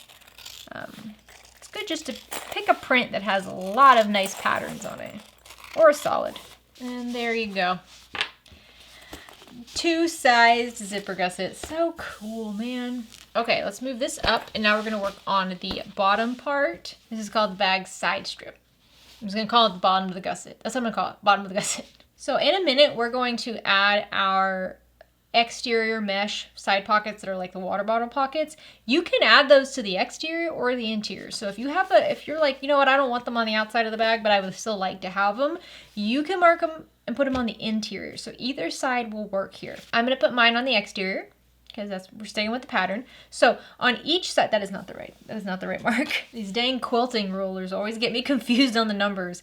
On each short edge, you're gonna mark in 7 3/4 of an inch, and you're gonna draw a vertical line. Ignore this line, that is not the right spot. Either on the exterior or the interior, wherever you're going to put your mesh pockets. So now take your zipper panel, and you're gonna lay it exterior, right sides together with the bottom panel. And we're gonna focus on these short edges over here. We're going to line those up, and then grab some clips and clip these right sides together along that short edge. And then we're gonna sew along this clipped edge at a 1/4 inch seam allowance, back stitching at the beginning and the end. Once you have one side attached, we're gonna repeat with the other side. So just push that zipper panel out of the way, line up these short edges corner to corner. They should be the exact same width since we trimmed down our zipper gusset. And then sew along this other short edge at a 1/4 inch seam allowance, once again back stitching. So once you have your loop created, now we need to attach binding to this raw edge so we don't see it in the end. You can use whatever you'd like. If you want to use the fold over elastic and then just wrap it and then pull it up and stitch it in place, you can. Personally, I don't really like any of these raw edges being right against where the zippers are gonna touch, because I'm afraid that over time the zippers will rip into this. So here's what I'm gonna do. I have my water resistant canvas material. You could use the elastic if you'd like. I'm just gonna use this for now though. So I'm gonna lay it right side down, and it's on the side where the zipper is. And I'm just going to clip it to the edge, right sides with the back of the zipper. And then I'm going to sew along this clipped edge at a 1/4 inch seam allowance, back stitching at the beginning and the end. So now here's what we're going to do. We want to press the seam that has the zipper and everything towards the bottom of the gusset. So not towards the zipper, towards the bottom of the gusset.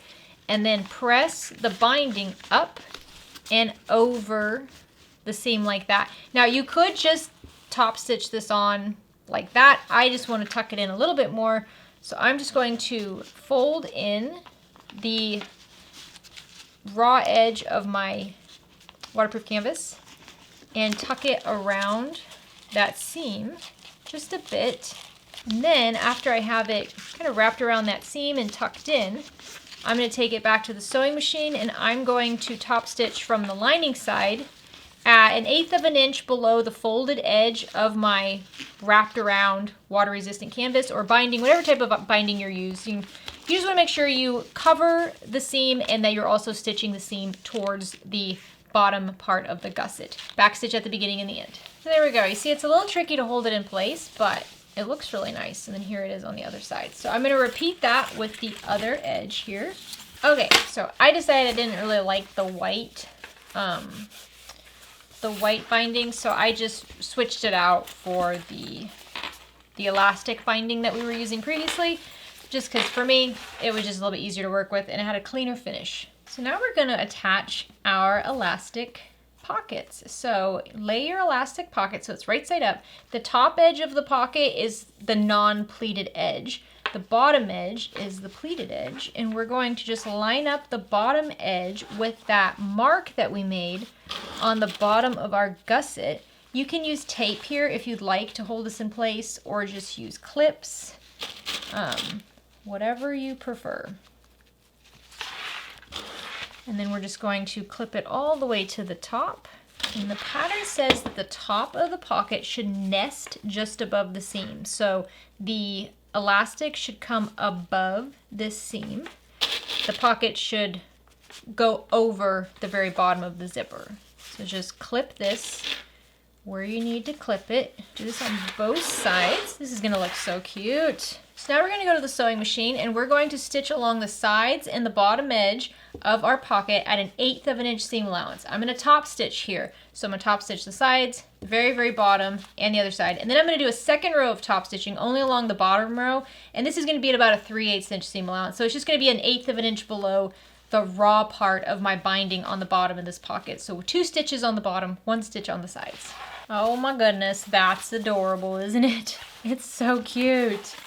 So you're gonna take your other mesh pocket and you're going to attach it to the other side of your gusset the exact same way. I'm gonna do it all off camera because it's the exact same thing, and I'll meet you back here. Okay, we've got both the pockets on. This is the most involved gusset I have ever made, but it turns out really, really cool. I think you guys are gonna like this. So we can set this guy to the side. So now we've gotta do that all again for the smaller gusset. I'm just kidding.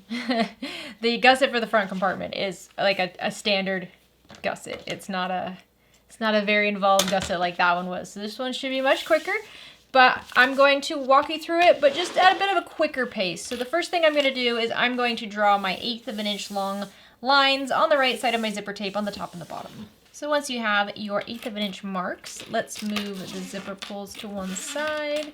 And let's take one of our zipper gussets and we're going to just lay it right side down, right sides together with the zipper tape. And we're gonna clip it so that the long edge is matching up with that 1/8 of an inch mark all the way down. So now we're going to sew along this clipped edge at a generous 1/4 inch seam allowance, backstitch at the beginning and the end. Remember, you're sewing from the edge. It's a 1/4 of an inch from the edge of the zipper tape, not in from the edge of the fabric. Once you have it sewn onto the zipper, just give it a good press with your fingers. And then we're gonna flip this over so we're looking at the back side of the zipper tape. And I'm going to top stitch along the edge of the zipper tape, holding it in place to the zipper panel and enclosing those raw edges completely at an 1/8 of an inch seam allowance, backstitch at the beginning and the end. Once again, if you prefer to do this from the right side, you can. Just make sure you're sewing at a bigger than 1/8 of an inch seam allowance or else your raw edges will still be showing. And there we go, zipper attached. So repeat that exact same process with your other zipper panel and your zipper. Just once again, make sure that when you're lining this zipper panel up to start, the short edges should match up with the zipper panel already installed. So you might want to just start on those 2 sides first and then clip in between and just repeat everything we just did for the other zipper panel. Okay, so here we go. We have our zipper gusset attached. Now we need to trim this down. All right, so now move both of your zipper pulls into the center of your panels. And the pattern's gonna tell you exactly how tall the zipper gusset needs to be. So just divide that in half and use that mark to line up your ruler along the zipper teeth and measure the 1/2 a distance up and the 1/2 a distance down so that you have the right height. I just made 2 horizontal lines using my air erasing marker. Now we're gonna go to the sewing machine and we're going to baste along the short edges at an 1/8 of an inch seam allowance. And then we're going to baste inside those marked lines, so just not on the side where the edges are, at an 1/8 of an inch seam allowance around the entire unit to close it all up. So now we can trim this down. So trim off your zipper ends and then just cut right along the marked lines. And before you move on, just make sure you melt down the zipper tape. So now we need to attach the zipper gusset to the bottom gusset. We're gonna lay these right sides together and clip their short edges, exterior right sides together. And now I'm just gonna add the binding at the same time. So flip this over so you're looking at the back of the zipper. And then I'm gonna do elastic binding this time. I'll show you kind of how I do this. I'm gonna cut it so it's just a little bit wider than it needs to be. And I'm gonna have it come down about an 1/8 of an inch from the edge. So it's not lining up perfectly with the other 2 pieces. It's kind of lining up with like the basting stitches that I can see on the side here. And now we're gonna sew along this short edge at an 1/4 inch seam allowance, backstitch at the beginning and the end. Okay, so to help me with this, I'm gonna flip this over so I'm looking at the back of the bottom gusset side, and I'm going to add some 1/8 of an inch wide double-sided tape right along the very, very edge where we just sewed. You might end up sewing over this, so if you're using really sticky tape, you might not want to use the tape at all for this part. I'm going to remove the paper, and then I'm going to wrap my elastic up and around that seam and stick it to that double-sided tape. And the nice thing about elastic is it's stretchy. So if it's a tight fit, that's okay, as long as I get it there. Okay, so once that's there, it's not pretty, but that's okay because we're just gonna fold that seam down towards the bottom gusset anyways. So fold it down, flatten it out, and take this to the sewing machine and top stitch right over the edge of this folded, covered seam at 1/8 of an inch seam allowance and backstitch at the beginning and the end. Okay, so here it is on the back. It's completely enclosed. Here it is on the front. It looks nice. Let's trim down the overhang of our binding because we don't need that. Okay, so that's one side. So I'm going to repeat those steps exactly for the other side. Just make sure when you do this, you lay your binding on the back of the zipper tape, not the back of the bottom gusset, or else it won't work. And I'm just going to do those steps exactly. I'll meet you here when I'm done. Okay. I'm bringing in another color of binding. I'm sorry. I really like how the white looks, and I think that that's going to look nice on the front of this bag, even though I don't tend to work with white binding. We're doing it today. So the unique thing about this gusset is that one edge of it is going to have binding on it, because we're going to just stitch it onto the bag like that. So think about which side of your zipper you want attached to the front panel and which side you want attached to the bag. I don't really care either way. I think I'm going to have this side be attached to the bag. So we're going to find the midpoints. We can find all the midpoints right now. Might as well. We're going to need them in a few steps anyways. So I'm just matching up my gusset seams, and I'm going to mark the midpoints on the bottom and the top. So we're going to start at the bottom here. Focus on the edge that you're going to attach to the bag. So this is going to be the edge attached to the main panel. And I'm going to focus on the bottom midpoint. So I measured 2 inches to the left and 2 inches to the right from that midpoint mark on the edge only that I'm attaching the binding to, which is not the edge attached to the front panel. So now I'm going to take my binding and I'm going to wrap it around this top edge from one of those marks to the next. So I'm just going to go around carefully clipping my binding on to this raw edge, and I'm just wrapping it around. If you have another way you want to do your binding so it doesn't take up so much space, you can definitely do that, but I want easy, and it will look nice too. So once I get to the other mark, I'm just going to trim this down. Now, the reason we don't enclose the entire bottom edge here with the binding is because the bottom edge of this is going to be eaten up in a seam allowance in the end. However, this corner here could still be seen. So what you want to do is you kind of want to veer it maybe up like that. So just lift up the corner, and I'm only doing this on the exterior side. The lining side I'm leaving as is, but for the exterior side, I'm just folding up that very corner of the binding up and out of the way. So it just kind of looks like that. So now I'm going to take this to the sewing machine and I'm going to top stitch this binding in place. I'm going to use a 3/8 inch seam allowance to do this all the way around, back stitching at the beginning and the end. Take your time here, use a stiletto. If you're using elastic and it starts to kind of stretch out on you, just have patience with it. You can do it. All right, there we go. This gusset is ready to go. Now all we have to do is put everything together. We're done with the bag. So now we're going to build the front compartment. So to get started, you're going to need the front compartment quilted fabric piece. So this has a lining attached to the back. Obviously, mine is still not quilted. And then you're going to need your pocket A that you already built. I have not trimmed down my zipper yet. Please make sure you note if your zipper pull is off the edge. We don't want it to be there in the next step. So what we're going to do is we're going to lay our pocket A over our front compartment panel. And we're going to just line it up edge to edge, bottom edge to bottom edge, and corner to corner. And just clip these two in place. They're both exteriors right side up. If your zipper is hanging over the side like mine is, go ahead and move that to the center, just like that. And now we're going to go to the sewing machine and we're just going to baste down the sides and the bottom edges all at 1/8 of an inch seam allowance to hold this pocket in place to that front compartment. Also make sure you top stitch over the top edge of your zipper to completely enclose the pocket. So now I'm just going to trim down edges that are overhanging where my zipper is. And as always, I'm going to just quickly melt down those edges with a lighter so they don't fray. So now we're going to shape this pocket because it's going to be rounded, not rectangular. First thing we want to do is find the midpoints on the top and the bottom. So I'm just going to fold this in half for now and mark it by cutting the fold with my scissors. If you prefer to mark it with some sort of a fabric erasable tool, go ahead and do that. This can be a little difficult to mark midpoints with your scissors if you have quilted material, if you have like the soft and stable in between the material, because it's very bulky. So now on the top left corner, I'm going to measure 3/4 of an inch on the top edge from the corner and make a mark. And then on the bottom left corner, we're going to measure up 4 inches from the bottom left corner and make a mark along the left side. Repeat this on the right side, so in from the top right corner, 3/4 of an inch, up from the bottom right corner, 4 inches. Then you're going to use a ruler or a straight edge and you're going to draw a line connecting the mark on the side to the marks on the top. So the left side has an angle, the right side has an angle just like that. Now we're going to take our big template here and we're going to make 5.5 inch rounded corners. So I'm going to take the 5.5 inch side here and I'm just going to overlay it on my pattern piece. And I'm going to make sure the little tick mark over here on the left matches up with the line and the tick mark on top matches up with the top edge of the material. And that's how I know I've got the rounded corner perfectly lined up.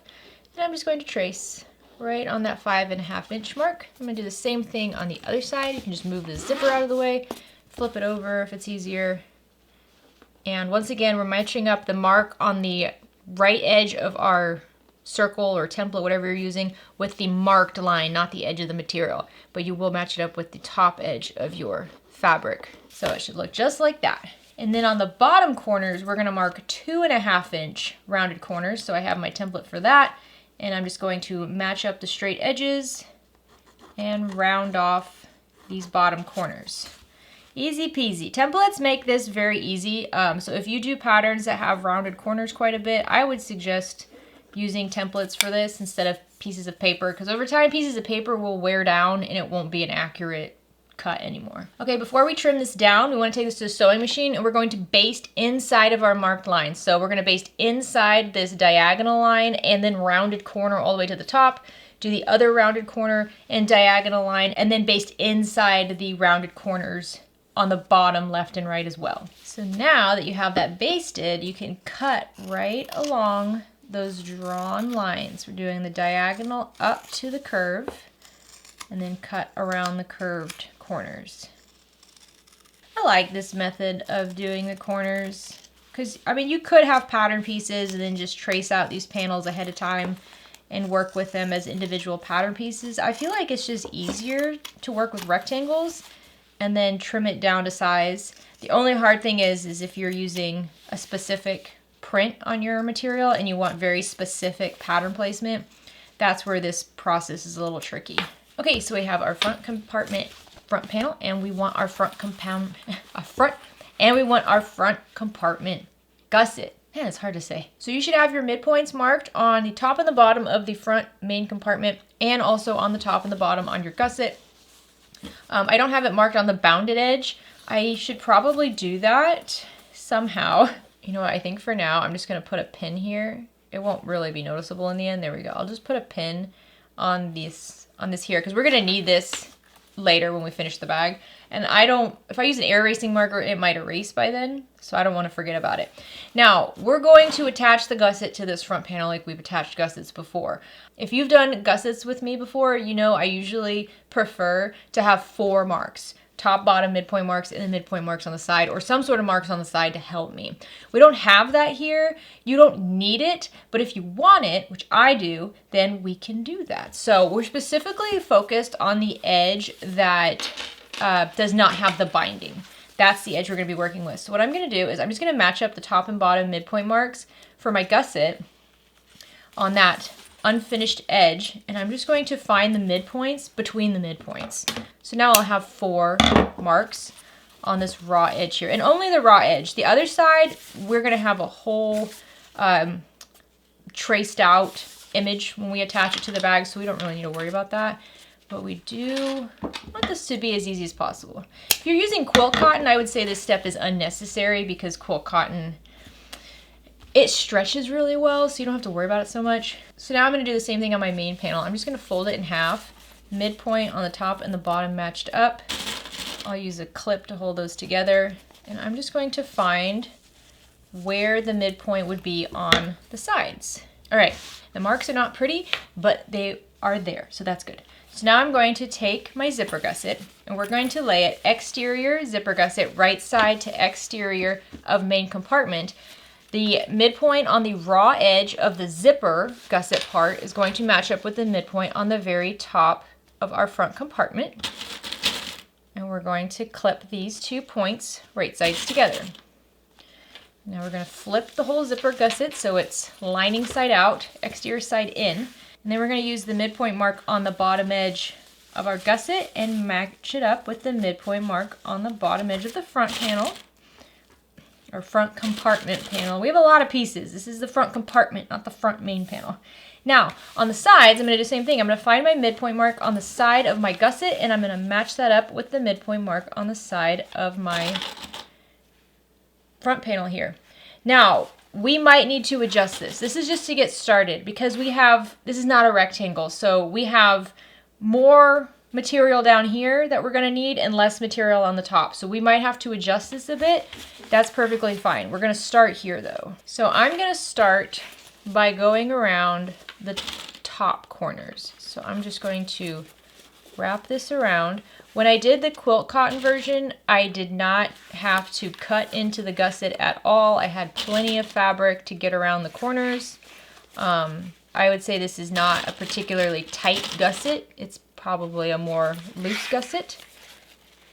So you can see as I go around this, I have a bit of extra material as I reach that midpoint mark. So I'm just going to go about this far. You can see I have a little bit of bunched up material here. I'm going to leave that and I'm going to go to the bottom corner here. And I'm going to see how this works out. Because I might need that material to get around this tighter corner on the bottom. We'll see. This is where the quilt cotton and the foam combo is a little bit easier than bonded nylon or vinyl if you're using that. So on the bottom part here, it's almost like I don't have enough of the gusset, which is normal because of rounding corners. But I'm going to let this just slide down a bit to help out with that. So I would say my midpoint mark on my gusset right now is 1/2 inch below the midpoint mark on my front compartment panel. And if you don't want to use midpoint marks and this is confusing you, just ignore me. You can just clip it on by kind of molding it around the sides as you go. And I like a tight fit around these corners, so I'm okay with the gusset kind of struggling to get around here because I can always cut into it to help it spread. So I have one side completely clipped in place. Now I'm going to repeat that with the other side. And on the other side, I'm just going to go ahead and take down my gusset so that the midpoint is 1/2 inch below the midpoint on the side. And we'll see if that works on the right edge as well. It should. Okay, so now we're going to take this to the sewing machine and I'm going to sew around this clipped edge at a 1/4 inch seam allowance. I'm going to start on the very bottom and I'm going to work my way around one of these tight corners. If I feel like my gusset is just pulling away from that tight corner too much, I'm going to use small scissors and just make like 1 or 2 tiny 1/8 inch deep cuts into the gusset only to help it spread around the corners. My gusset is going to be lining side up the entire time. I would suggest using a stiletto and a zipper foot for this. Take your time. This is not a challenging gusset if you've done gussets before. Okay. Let's take a look. I didn't have to cut into the seam at all for the gusset, so that looks good. I always like to just pop it out. Make sure you don't have any big pleats or anything. If you have like any pinches or anything that needs to be addressed, go ahead and do that. Everything looks pretty good. The only thing I see is up here on this one corner. I can kind of see my basting stitches on my gusset. So I think what I'm going to do is I'm just going to remind myself that. So when I attach the binding, I'll just kind of go in a little bit further on the binding. I mean, you can barely see it. It's one of those things only I would notice because I'm looking at it so detailed. So that's looking cute, right? Oh man, this is good. Okay guys, I can't decide which color binding I want to use. I picked out the dark binding for the interior, but I just feel like, I don't know, what do we think? Let me try a little bit on both. I'll put one on one side, and we'll do the white on the other side. I mean, the dark's kind of cool, isn't it? I feel like it might look better with the rose material. I think white for this one. White for this one. So now what I'm gonna do is I'm just gonna wrap this binding. This is a fold over elastic binding. I'm just gonna wrap it around the entire seam. So I'm gonna start at the bottom. I always like to work with the side that I'm not going to see when I'm sewing facing up. So when I sew this lining panel here will be down on the machine. I won't see it. So as I attach the binding, I'm kind of naturally pulling the binding just a little bit further down on this side, since that's what I see. It's like instinct to do that. So that way when I flip it over and I'm stitching it in place in the next step, I'll be sure to catch it. Because the other side, the binding won't go down as deep. So I love elastic binding because you can just stretch it around those curves and it looks perfect. So if you're using elastic binding and you're using the quilt cotton that's quilted to the soft and stable, I would definitely recommend you use the 1-inch wide elastic binding. You're gonna have really not bulky, but you're gonna have thick seams because of the layers of the soft and stable. And you might find if you're using a smaller size binding that it doesn't quite cover all your stitches like you want. So 1-inch wide binding is great for these thicker seams. Now once I get back to where I started, I like to just cut off the binding so it's like 1/2 inch to 3/4 of an inch past where I started. And I just cover it. If you want to tuck in your elastic binding so you don't have the raw edge, that's fine. I don't find that it frays or anything or causes any sort of problems. So I just leave it as is. So now we're gonna flip this over, and with the gusset wrong side up or lining side up, I'm gonna go around and I'm going to top stitch this binding in place using a 1/4 inch seam allowance. And if you have any spots like I do up here on the top corner where you feel like you need to get a little bit deeper in, just make note of that. Use a stiletto to help hold the binding in place. Zipper foot once again, back stitch at the beginning and the end. Once you have that done, check the back side, make sure you caught your binding everywhere. It looks great, and I also was able to hide those stitches on the corner by increasing my seam allowance just a scotch there. It looks so cute. Let's just take a look at this. This is your little reward for your hard work. Isn't that just precious? Like, it's on its own to be a cute little backpack, right? I mean, this is a good, like, little kid backpack size. It's pretty big. Okay, set this to the side for just a moment. So now we have a bunch of work to do on our bag front. This panel here has a lot going on. We're gonna be putting a lot of stuff on it. So we need to get it ready by marking it up with lines. I will be using an air erasing marker. I know that it doesn't erase very quickly off of bonded nylon, but overnight it will be gone. You'll never see it again. I can't use chalk. Chalk will come right off of bonded nylon. It won't stay long enough. And a silver ink pen will also not be a good idea because it will never come off. So I would also not recommend using any sort of heat erasing markers. Those have a tendency to come back. Air erasing marker is really my preference, even over a water erasing marker. I found water erasing markers don't always leave when you want them to. So the first thing I'm going to do is find the midpoints on the top and the bottom of this panel. And just to get started, I'm going to use my scissors, but I will have so many marks on this front panel. It's going to look like it got tattooed, or it's going to look like a subway system. But it's gonna be good. Okay, first marks, top and bottom midpoints marked. Next, you're gonna measure in 1 inch from the top left corner and make a mark, and then you're gonna measure 10 inches down from that same corner and make a mark on the left side. Draw a line to connect them. Do the same on the right. 1 inch in, 10 inches down, draw a line to connect them. Don't just start cutting. Don't get your rotary cutter out and just start cutting stuff. We're not cutting anything yet, okay? Lots of marking first. Trust me. Now we're going to draw some circles. So we're going to find the 6.5 inch curve, and we're going to match this up so that the tick on the top edge is going to match up with the top edge of our material, and the tick on the side is going to match up with that diagonal mark. So not the very left edge of your material, but the mark. And then just round off that top corner. So it's a 6.5 inch circle. We're going to just switch this around, do the same thing on the upper right corner. So those are our top corners. Now we need to round out the bottom corners, and these are going to be 2.5 inch corners. So we're going to use the 2.5 inch circle or template corner or whatever you're using, and just round those out. Okay, so these are the first marks. Make sure that they are visible. If they start to fade, just remark them as we continue on. We got more work to do here. I'm going to walk you through the marks kind of one at a time instead of doing them all at once and pointing them out. So Where we're going now is we're going to measure from the bottom edge up 12 3/4 of an inch, and you're going to mark a horizontal line. Use your midpoint marks on the top and the bottom to mark the midpoint on that horizontal line. This is going to be important for placing our finished compartment, the thing we just built in the last step. We're going to line up that pin with that mark right there. Next, we're going to measure in from the very left edge 1 3/4 of an inch, and you're going to mark a vertical line that goes from the bottom all the way up to that horizontal line you just made. It's already fading on me. We're going to do the same thing on the right side, 1 3/4 in, vertical line that goes from the bottom to that horizontal line. Next, we're going to mark 2 horizontal lines. We're going to measure 3 inches up from the bottom and draw a horizontal line that connects between those 2 vertical lines. And then we're going to make another horizontal line that's 9 3/4 of an inch up from the bottom, and it's going to connect between those 2 vertical lines. And then we're going to measure in from the left edge 2 1/4 of an inch, and you're going to draw a vertical line that goes between the 2 horizontal lines we just made. So the 2 center horizontal lines here, just a vertical line right there, 2 1/4 of an inch in from the left, and then do the same thing on the right, 2 1/4 of an inch in. Okay, I believe that's all of the straight lines we have to mark. Now we also need to mark some curvy lines. So we're going to do a 5 1/2 inch circle.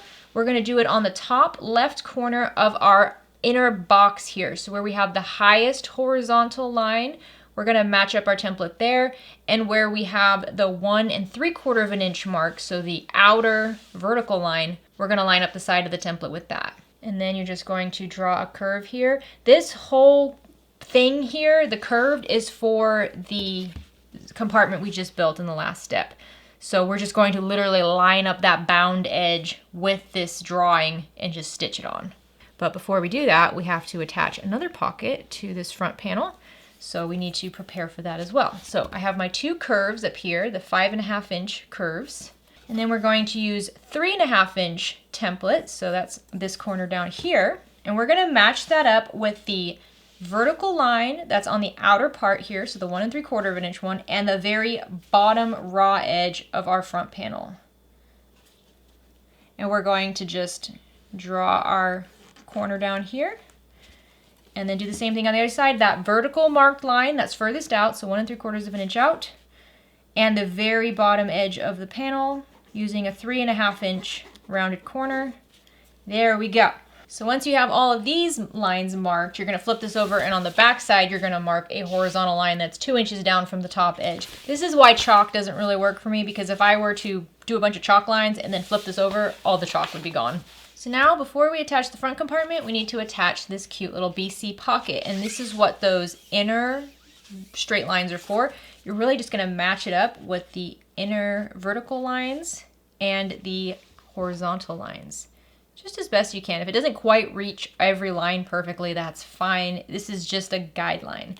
So I'm going to use some tape to tape this in place. If you're using quilt cotton, then you can use pins. If you're using bonded nylon, please don't do that. Once you pierce it, you can't unpierce it. So I'm just going to use any sort of tape to hold this in place. I like this tape because I can easily sew over it, and it doesn't leave any sticky residue anywhere. Just don't ever let this tape get on your carpet, because then it is a nightmare. Okay, so now we want to go to the sewing machine, and we want to top stitch along the sides and the bottom edge, all at 1/8 of an inch seam allowance, making sure you backstitch at the beginning and the end. Don't sew down the top edge of your pocket. That's going to remain a slip pocket.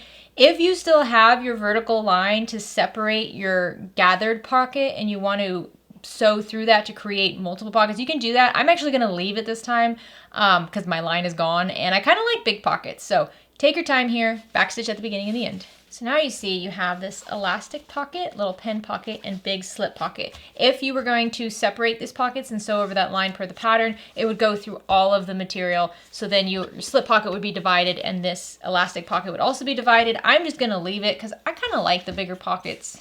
All right, so now we want to shape up this main panel. So we're going to baste inside of the diagonal lines on the side, and then inside the top curved corners down the other side as well, and then also inside the bottom rounded corners at the very, very corner, not the rounded corners that are more towards the center. Don't mess with those right now. We're only doing the ones on the very bottom outer corners. Do this at 1/8 of an inch seam allowance. Once you have those basted, now we're going to just cut right along the drawn line that we just basted inside of. So just always go slow with this. You don't want to accidentally start cutting lines that are not the right ones, because that would be devastating if you started cutting lines on the inside of this.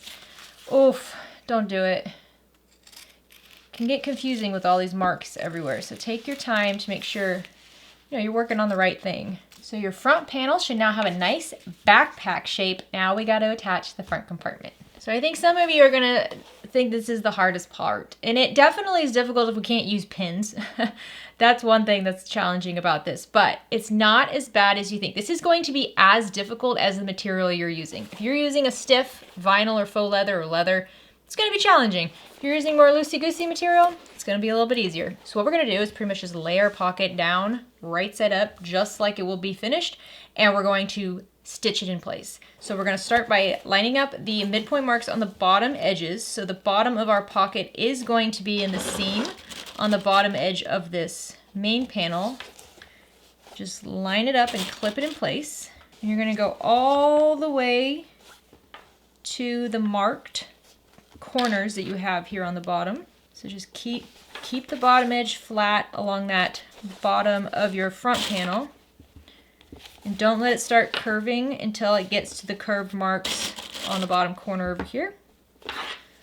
So there we go, bottom edge is good. And now for the top edge, you wanna make sure your midpoint that you have marked is going to match up with the midpoint mark on the top where you marked it with a pin. Now, I don't really like to use pins on this, but we're going to have to. So I'm going to mark on my binding with my air erasing marker like that. And then I'm going to match up the midpoint marks just like that. And now I can use pins on this binding without really worrying about holes left. So I'm going to pin this through the binding. Yes, I will have holes on the back side here. You can see on the lining side. However, that's going to be covered up with a mesh pocket, so I'm not terribly concerned about it. So now what you want to do is you just want to smush this down. It might be easier if you open up your zipper. And you want to just smush down your gusset so that the edges match up with your marked lines. So I am going to use pins for this, and I'm just going to make sure I'm pinning in the binding, my elastic binding. I'm just going to go around the entire edge here. And this is not something you have to pin or tape down perfectly. You really will be just using those as guidelines as you sew. So just, get things in place as much as you can, but most of the work is going to be done at the sewing machine. Okay, here we go. Are we ready? I would say this is the trickiest part of the entire bag. I've got pins holding it mostly in place. Like I said, I'm going to just be pulling the pocket edge. This is the bound edge that's not connected to anything. And I'm going to be lining it up with my guidelines as I sew. I'm going to start on the very bottom. If you have your little foldovers of your binding like I do, make sure you're catching the very folded over edge so that you can't see it in the end. We're going to stitch this on at an 1/8 of an inch seam allowance. I will be using a top stitching length. Starting at the bottom, I'm going to go around the curves all the way around. I do suggest you have a stiletto or something to help hold it in place. Also use a zipper foot here because the material is pushing against everything. You're going to want to be able to get really close to the walls of your bag. Go slow. I would say this is much easier than you think it is. It looks challenging, but it actually is pretty simple. Okay, I'll be honest, I know I speed this up for the sake of the video, but that took me about 4 minutes to attach. I go slow. It looks like a mess right now, but let's see once we zhuzh it how it looks.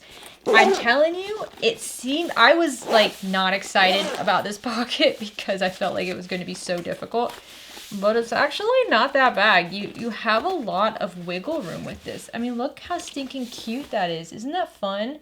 How it just sticks away from the bag like that. If you're using foam, it's going to be a lot more structured. Even without the foam, it's still pretty structured, but I can, smush it down if I need to and like really cram it into a suitcase and it won't take up a lot of space, which was my goal with this bag today. I love it. It's so cute. And then you see you open up your compartment, open up the flap, lots of organization pockets, front pocket, ba-bam. Okay, so now we need to flip this over, and we actually need to attach a pocket to the back of this, which I know is a little tricky because it's not flat. But that's okay, because this is a big old mesh pocket and it does not need to be perfect. So what you're going to do is you're going to lay your mesh pocket right side up, and you're going to line up the very top edge of the top binding with that 2-inch mark up here. It's hard to see, it's already fading. And your mesh should be quite a bit bigger than your pocket. It might kind of line up perfectly with the top, but the sides are definitely bigger. So we're just going to get it on there as best you can. It's okay if it's messy, it's mesh. Just get it on here as flat as you can. I just wrap the mesh around the edge and clip it in place. Which, as long as it's covering the entire panel, that's the goal. It doesn't have to be perfect. All right, make sure you bring your zipper pull into the center here so you don't accidentally sew it out of there. And now we're gonna take this to the sewing machine and we're going to base the mesh in place at 1/8 of an inch seam allowance. I do it with the mesh facing up and I just push the compartment out of the way. If you prefer and you feel like you can hold it in place, you can definitely baste it on from the other side of the bag. My pocket will be a mess if I try to do that. So take your time here. All right, that looks good. Nice big pockets. Now we just want to trim down all the overhang. I find it's easier to do from the right side of the exterior. And just trim down your zipper, trim down your mesh, just so it's all the same panel. And there you go. Your front panel is now done. You can set this to the side. So now we're going to work on the back panel. Once again, we're going to need our 2 template sets, or if you're using the pattern pieces. To get started, we're going to mark 1 inch in from each corner along the top edge, and then 11 inches down on each side, and then create the diagonal line to connect those 2 marks on each side. Now for the top corners, this time we're going to use a 5.5 inch rounded circle. So line up your template with the top edge of the material and then also the diagonal line. And then just trace that rounded corner. Do the same thing on the top right corner. And then the very bottom corners, we're going to just use the 2.5 inch rounded corner. So line that up with the raw edges of the material on the side and also on the bottom, and trace your circle. All right, you see how handy it is? I think these are really handy. I like templates. I like all my templates, but if I had to suggest a template to get, I would suggest these ones. So then on the lining side of your back panel, you're going to measure up 2 inches from the bottom edge and draw a horizontal line, and then measure up 13.5 inches from the bottom edge and draw another horizontal line. So now those are going to be used for us to install our expanding sleeve. So take your expanding sleeve, and with the folded over edge on top, we're going to line up the right edge, and the top and bottom of this sleeve should match up with those marked lines mostly. If it's a little big or a little small, it's totally fine. Remember, all these lines are not like, they should be somewhat exact, but if they're not, they're more guidelines than they are, you know, hard and fast rules. So I'm going to clip down the right side, and then I'm going to pull up the left side. And if you need to, you can kind of pinch the material and add a clip so it stays out of the way. But on the left side, we want to do the same thing. We want to line up the raw left edge with the raw left edge of the back panel and clip it in place. Okay, now we're going to go to the sewing machine and we're going to baste down each side, not the top or bottom edges, just the sides at 1/8 of an inch seam allowance. If you feel like they're going to kind of pull away at those basting stitches, you can backstitch at the beginning and the end. All right, I'm going to flatten out this pocket and then just pin it as best I can, because I don't want to fight it. I don't want to accidentally sew it into the sides in the next step. So now I'll flip this back over so you're looking at the exterior side, and now we're going to baste right inside of our marked lines, so the diagonal lines on the side, the rounded corners on the top, and also the rounded corners on the bottom. Baste inside those lines at 1/8 of an inch seam allowance. You will be basting through the pocket as well, so just make sure your pocket's very flat while you go over it. So once you have that basted, you can just cut along those marked lines, so the bottom corners, the diagonal, and the top corners. So before we finish up this bag, we need to attach all of our straps. So we're going to start with the lower straps. Grab your lower strap pieces.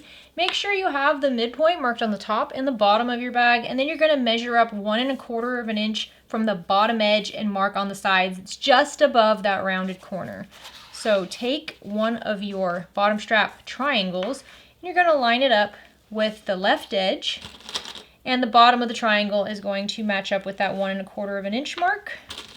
You just want to make sure that your strap is going in towards the center like this. So we're not I don't even know how else you would line it up for it not to do that. You don't want it to go down. So the strap should not go down, it should go up towards the center. I'm just going to go ahead and clip both of these on to each side. And now I'm going to go baste both of these to my main back panel at 1/8 of an inch seam allowance. I am going to back stitch at the beginning and the end just to make sure they don't pop off while I'm working on them. So once the bottom straps are in place, now we have to do the top straps. So remember, we have these angles on them. You want them so that the angles line up with the top edge and the straps go diagonally down and away from one another. The inner corners of each of these is going to match up with the midpoint on the very top edge here. I'm going to grab some clips and clip this in place. And you might notice that this area right here is pretty bulky because we have the foam, we have the webbing, we have the material, and we still have to attach this to a gusset. So if you had foam on this back panel and foam on the gusset, it gets very, very bulky, which is why I recommended, making a modification in the beginning. Once you have those clipped in place, if you want to baste them on right now, you can. If you want to just do everything in one step, you can also do that. So I'm going to take my grab handle and with the folded edge on top, laying right side up, I'm just going to lay it right outside my 2 straps and clip it along that top edge. So it's just outside the straps. It's a tight fit. There we go. So now I'm going to baste along this top edge here at 1/8 of an inch seam allowance. You might want to use a regular stitch length instead of a basting length because this is a lot of stuff here and you don't want it coming undone. Okay, so your back panel is prepared. Hopefully all this will stay in place. You're going to want to make sure you keep all of these things out of the way. So do your best to make sure those floppy straps here don't end up in a seam. Oh look, it's like a little pink ribbon. That's cute. I'm going to just fold it like that. So set the back panel to the side. We're going to do the front panel first. So now we're going to attach our gusset to our front and back panels just like we do everything else. I'm going to zip that up, get it out of the way. I'm going to grab my gusset. Make sure you have the midpoints marked everywhere, and I do not. So I need to mark the midpoints on the bottom of my gusset. How did I not do this yet? So I'm going to mark the midpoints on the bottom of my gusset and the top of my gusset on both sides. All right, once you have your midpoints marked, you do need to pay attention here. The side of your zipper panel that has the pleats, that's the edge that's going to go against the front panel. So you're going to flip this so it's lining side out, and the midpoint on the zipper, that's a big cut. The midpoint on the zipper on the edge that has the pleats is going to come right sides together with the midpoint on the top of your front panel. So it is important to pay attention to this. And then we're going to just flip this down. The midpoint on the bottom of the gusset is going to come together with the midpoint on the bottom of the bag. Push that front compartment out of the way. We don't want to deal with that. And then just clip this right sides together. Now I'm not marking side midpoint marks here. We'll be okay without them. I'm going to just do the straight edge down here on the bottom first. And then I'm going to work top down. So I'm just going to get the gusset to go around these top corners first.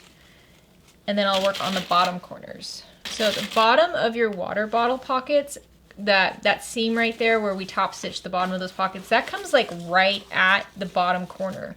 So it almost goes underneath the corner, just a skosh. So it doesn't go all the way down to the very bottom, but it goes underneath just a bit. So I have one edge done. Once you're happy with one edge, just try to kind of make note of where certain things are, like where's the top of the pocket or where is the seam between the bottom gusset and the zipper gusset on one side, and just try to like eyeball it so it's about the same on the other side. If they're a tiny bit off, no one's ever going to notice. This is a big bag. You're not going to see that. It just will help you line it up better. Okay, once you have everything pinned where you want it, exteriors right sides together, we're going to sew around this entire pinned edge at a 1/4 inch seam allowance. I always like to start on the bottom. Be careful going around the tight curves down here. If you feel like you need your gusset to spread a little bit, you can cut into it, but you shouldn't need to unless you're using really stiff material. Be careful not to cut into the pocket on the side. You don't want anything to happen with that. Use a stiletto and a zipper foot and backstitch at the beginning and the end. Just take your time. That's a bit of a workout. Let's just take a look and see how everything turned out.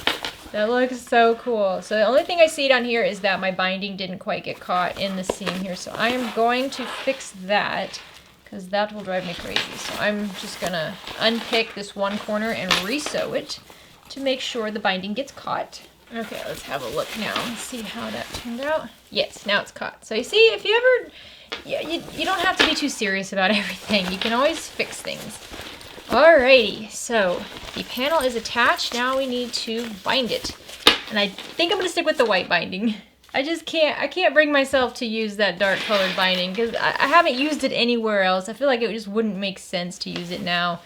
The reason I didn't want to use white binding is just the reason I don't use white material either is because it's hard to keep clean. But in the end, I think this is gonna look better. And at least it's not quilt cotton, you know, it's a nylon material.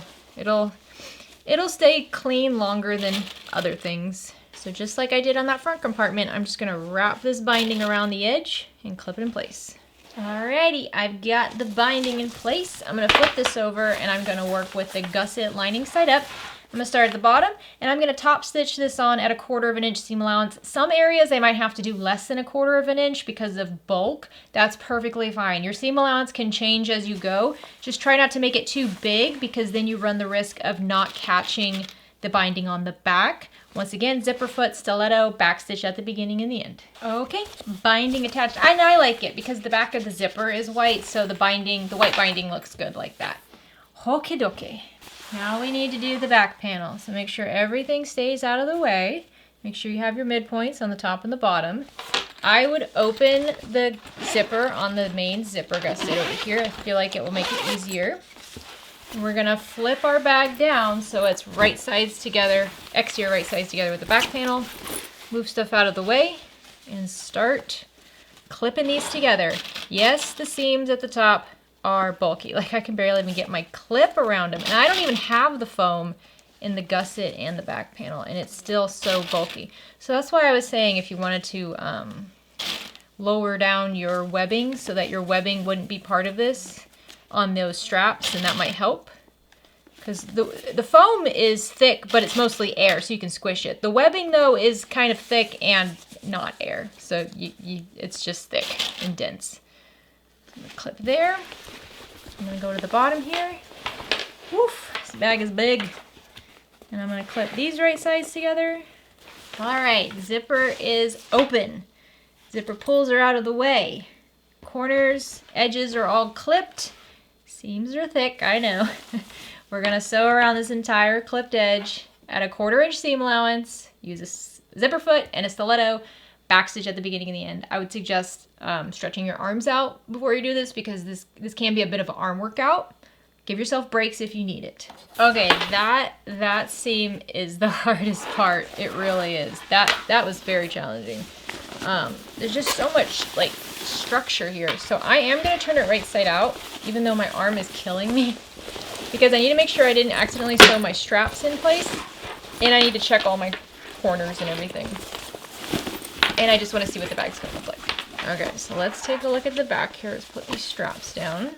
We caught everything up here, that's good. The top corners look really good. We got the binding on the side of the pockets. We got the binding on the bottom of the pockets. We've got our straps down here. We did not sew the webbing in anywhere, so that's great. All right, it looks really good, doesn't it? Can you believe that? Wow. Okay, now I gotta turn it wrong side out again. Now the last binding. This is tricky. This binding is tricky because we have some very thick bits here. Like I say with everything else, just do your best. Honestly, just do your best. If you don't cover the entire seam, if you see a little bit of stitching here or there, no you don't. Okay, you're never gonna see it, you really aren't. Right now you do because we're looking at everything through a magnifying glass. But once the bag is done, even you won't be able to see the mistakes that you know you made. Definitely nobody else will. So give yourself some grace. I can't even get the clips over some of these thick bits. It's gonna be difficult to get the binding on. I'm gonna have to use a pretty, a smaller seam allowance than I want to put the binding on. Okay, here's the thing I wanna touch on for just a minute. Some of these seams are so thick. Like, look at this. Do you see how thick that is? What happens is the clip can't even hold on to it. And what can occur when you're sewing is, even if you're like, okay, this is a really thick seam, so I need a smaller seam allowance, maybe 1/8 of an inch, the material can end up pulling away, and you end up stitching on the fold of the material, but it's not actually connected to the bag anymore. So what I'm gonna try to do, I don't know if this will work, but I'm gonna try to use a little bit of double-sided tape to just help hold some bits of the binding where I'm worried about it coming undone. So I'm just gonna grab like 1 inch or so of this tape, and I'm going to just put it right over that raw edge, and then I'll just tape the binding on there. Now double-sided tape loves this nylon binding, so I'm hoping that will be good. I might do the other side as well, because like right down here where we have the pocket, the back panel, and then the strap for the bottom part of the strap, it's so thick. And I don't want to have to unpick and redo the binding. I am tired, guys. You know, it might seem like a lot of work, but it can end up saving you a whole lot of time later. There we go. So I'm gonna do that anywhere I'm really worried about the thickness of the seam. Up here on the top, I'm gonna do that, and then also on the other bottom corner. All right, we'll see if that helps at all. It's just tricky. So now, with the lining side of the gusset facing up and the back panel lining facing down, I'm going to top stitch around this entire edge, anywhere between 1/8 to 1/4 inch seam allowance. It's gonna have to be some smaller ones because of the thickness of the seams. Back stitch at the beginning and the end, stiletto, zipper foot. This is the last big one, guys. You're almost there. You guys, we did it. I checked all the edges. Everything looks good. A couple places the binding started to pull away a little bit, but I still caught it on the panel, so that's good. So now we're gonna turn this backpack right side out, remove any clips or pins you have on the inside. All right, can we even get the backpack? I don't even know if you can see the full backpack. It's so big. I mean, that's amazing, isn't it? I can't believe I made something like this. It is incredible. So now the last step is just finishing off these straps, and I actually haven't done this yet, so we're gonna learn together. So we're gonna straighten out my bottom left strap, and I'm gonna have it go underneath that middle bar on my ladder buckle and up, and then over that bar, and then underneath the very bottom lip. Right? Yeah, like that. Okay, I see. And that's how that goes. So make sure it's nice and straight. Cool. So then for the end here, you can do whatever you would like. I think for me, I'm just gonna fold it back once by about 1 inch. Should I do it twice? I guess, yeah, I'll do it twice. I'll do about 3/4 of an inch. Fold it back twice. Grab a clip. And then I'm going to just top stitch around this little fold over box here at 1/8 of an inch seam allowance, maybe do an X as well, just to hold this in place, just so the raw edges aren't showing. And there we go. The backpack just needs a good zhuzh, but it is done. The straps are attached. We'll be able to keep it nice and secure. That is so cool. Okay, I know we already took a look at this bag in the beginning, but holy guacamole, this bag looks so cool. I promise you, no one will know you made this bag. No one will believe you made this bag. You'll wear it out in the cool material you picked, and people are gonna be like, where'd you get that backpack? And you'll be like, I made it. And be like, okay, no you didn't. Where'd you get it? Seriously, like, don't gatekeep. And it's that cool. This is one of the coolest bags I've ever made, ever. But especially in 2026, this might be the coolest bag I've made this year. I absolutely love this backpack. So if you stuck around, if you've made this backpack, please leave a comment down below. I'd love to know. If you have any questions, make sure you also leave a comment. I check them all the time. If I can't answer your question or I don't get to it fast enough, other people will see it. They can answer your question. You can always email me at jessica@OklaRoots.com if you need anything. And I hope you give it a shot. I do. I know a lot of you guys are experienced bag makers, and even you guys are gonna be like, that looks like a lot of work. And it is, but it's worth it. So I would love to see your version of it. I hope you're having a great day. Have a fantastic rest of your week. Get out there and make something. Bye, guys.